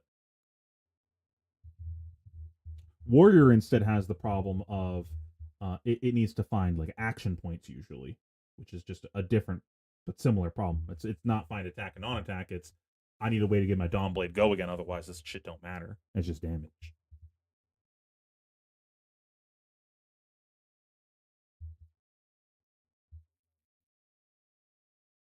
Okay, I'm gonna mull over that last game a little bit more. I might have some more heuristics. I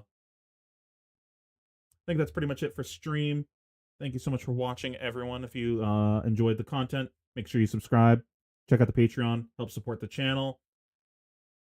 I'll be streaming again, theoretically, Tuesday.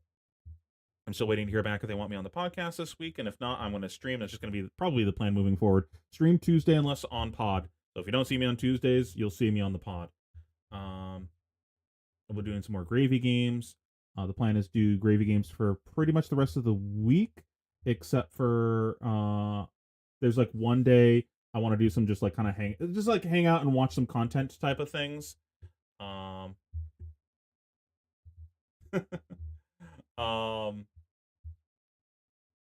There's the some gravy videos by the guy that won the Pro Tour. I wanted to watch that. Someone made a video about tempo. I want to talk about that and maybe break that down to some of my own thoughts, do kind of like a react to that, and see if there's any other content that's worth watching. Just do kind of a hangout and chat thing. That the plan is to do that. I think Sunday, but the other 3 days I plan on, or 3 days I plan on streaming are going to be like gravy game shit. So again, thank you so much for watching. Check out Patreon, subscribe to the channel. Thank you so much for watching. I mentioned LL streams. Maybe next week. I gotta figure out what I'm doing for LL first and get Gravy Bones to a slightly better spot. Because I might just send it with some random LL deck and not really actually practice the format at all for the skirmish. Like, who cares? It's skirmish. I'm just there to have fun. I don't need to fucking min-max that shit. It's gonna be like 8 people anyways. Who cares? I want to play LL. I find the format fun, and watching that game earlier made me want to play. Well, I'm just gonna see how I feel about that because I'm still having a lot of fun playing Gravy, and I'm not at the point yet that I want to be for Worlds. So I'm just gonna be putting in a ton of work on Gravy until I'm ready for Worlds, and then I'm gonna probably pivot into LL and spend most of the rest of my time trying to figure out that format. There'll probably be some figuring out of that off stream that I can't show you guys, game stuff. But you can probably see all my illusionist testing because that's none of that's going to be a fucking secret. That's just going to be ooga booga me play Prism bullshit, and there's no reinventing the wheel really with Prism. It is what it is, you know. Yeah, I have nothing else to say. I'm getting sleepy. So yeah, subscribe to the channel, check out the Patreon. Thank you so much for watching. I will see you guys Tuesday. Peace, YouTube.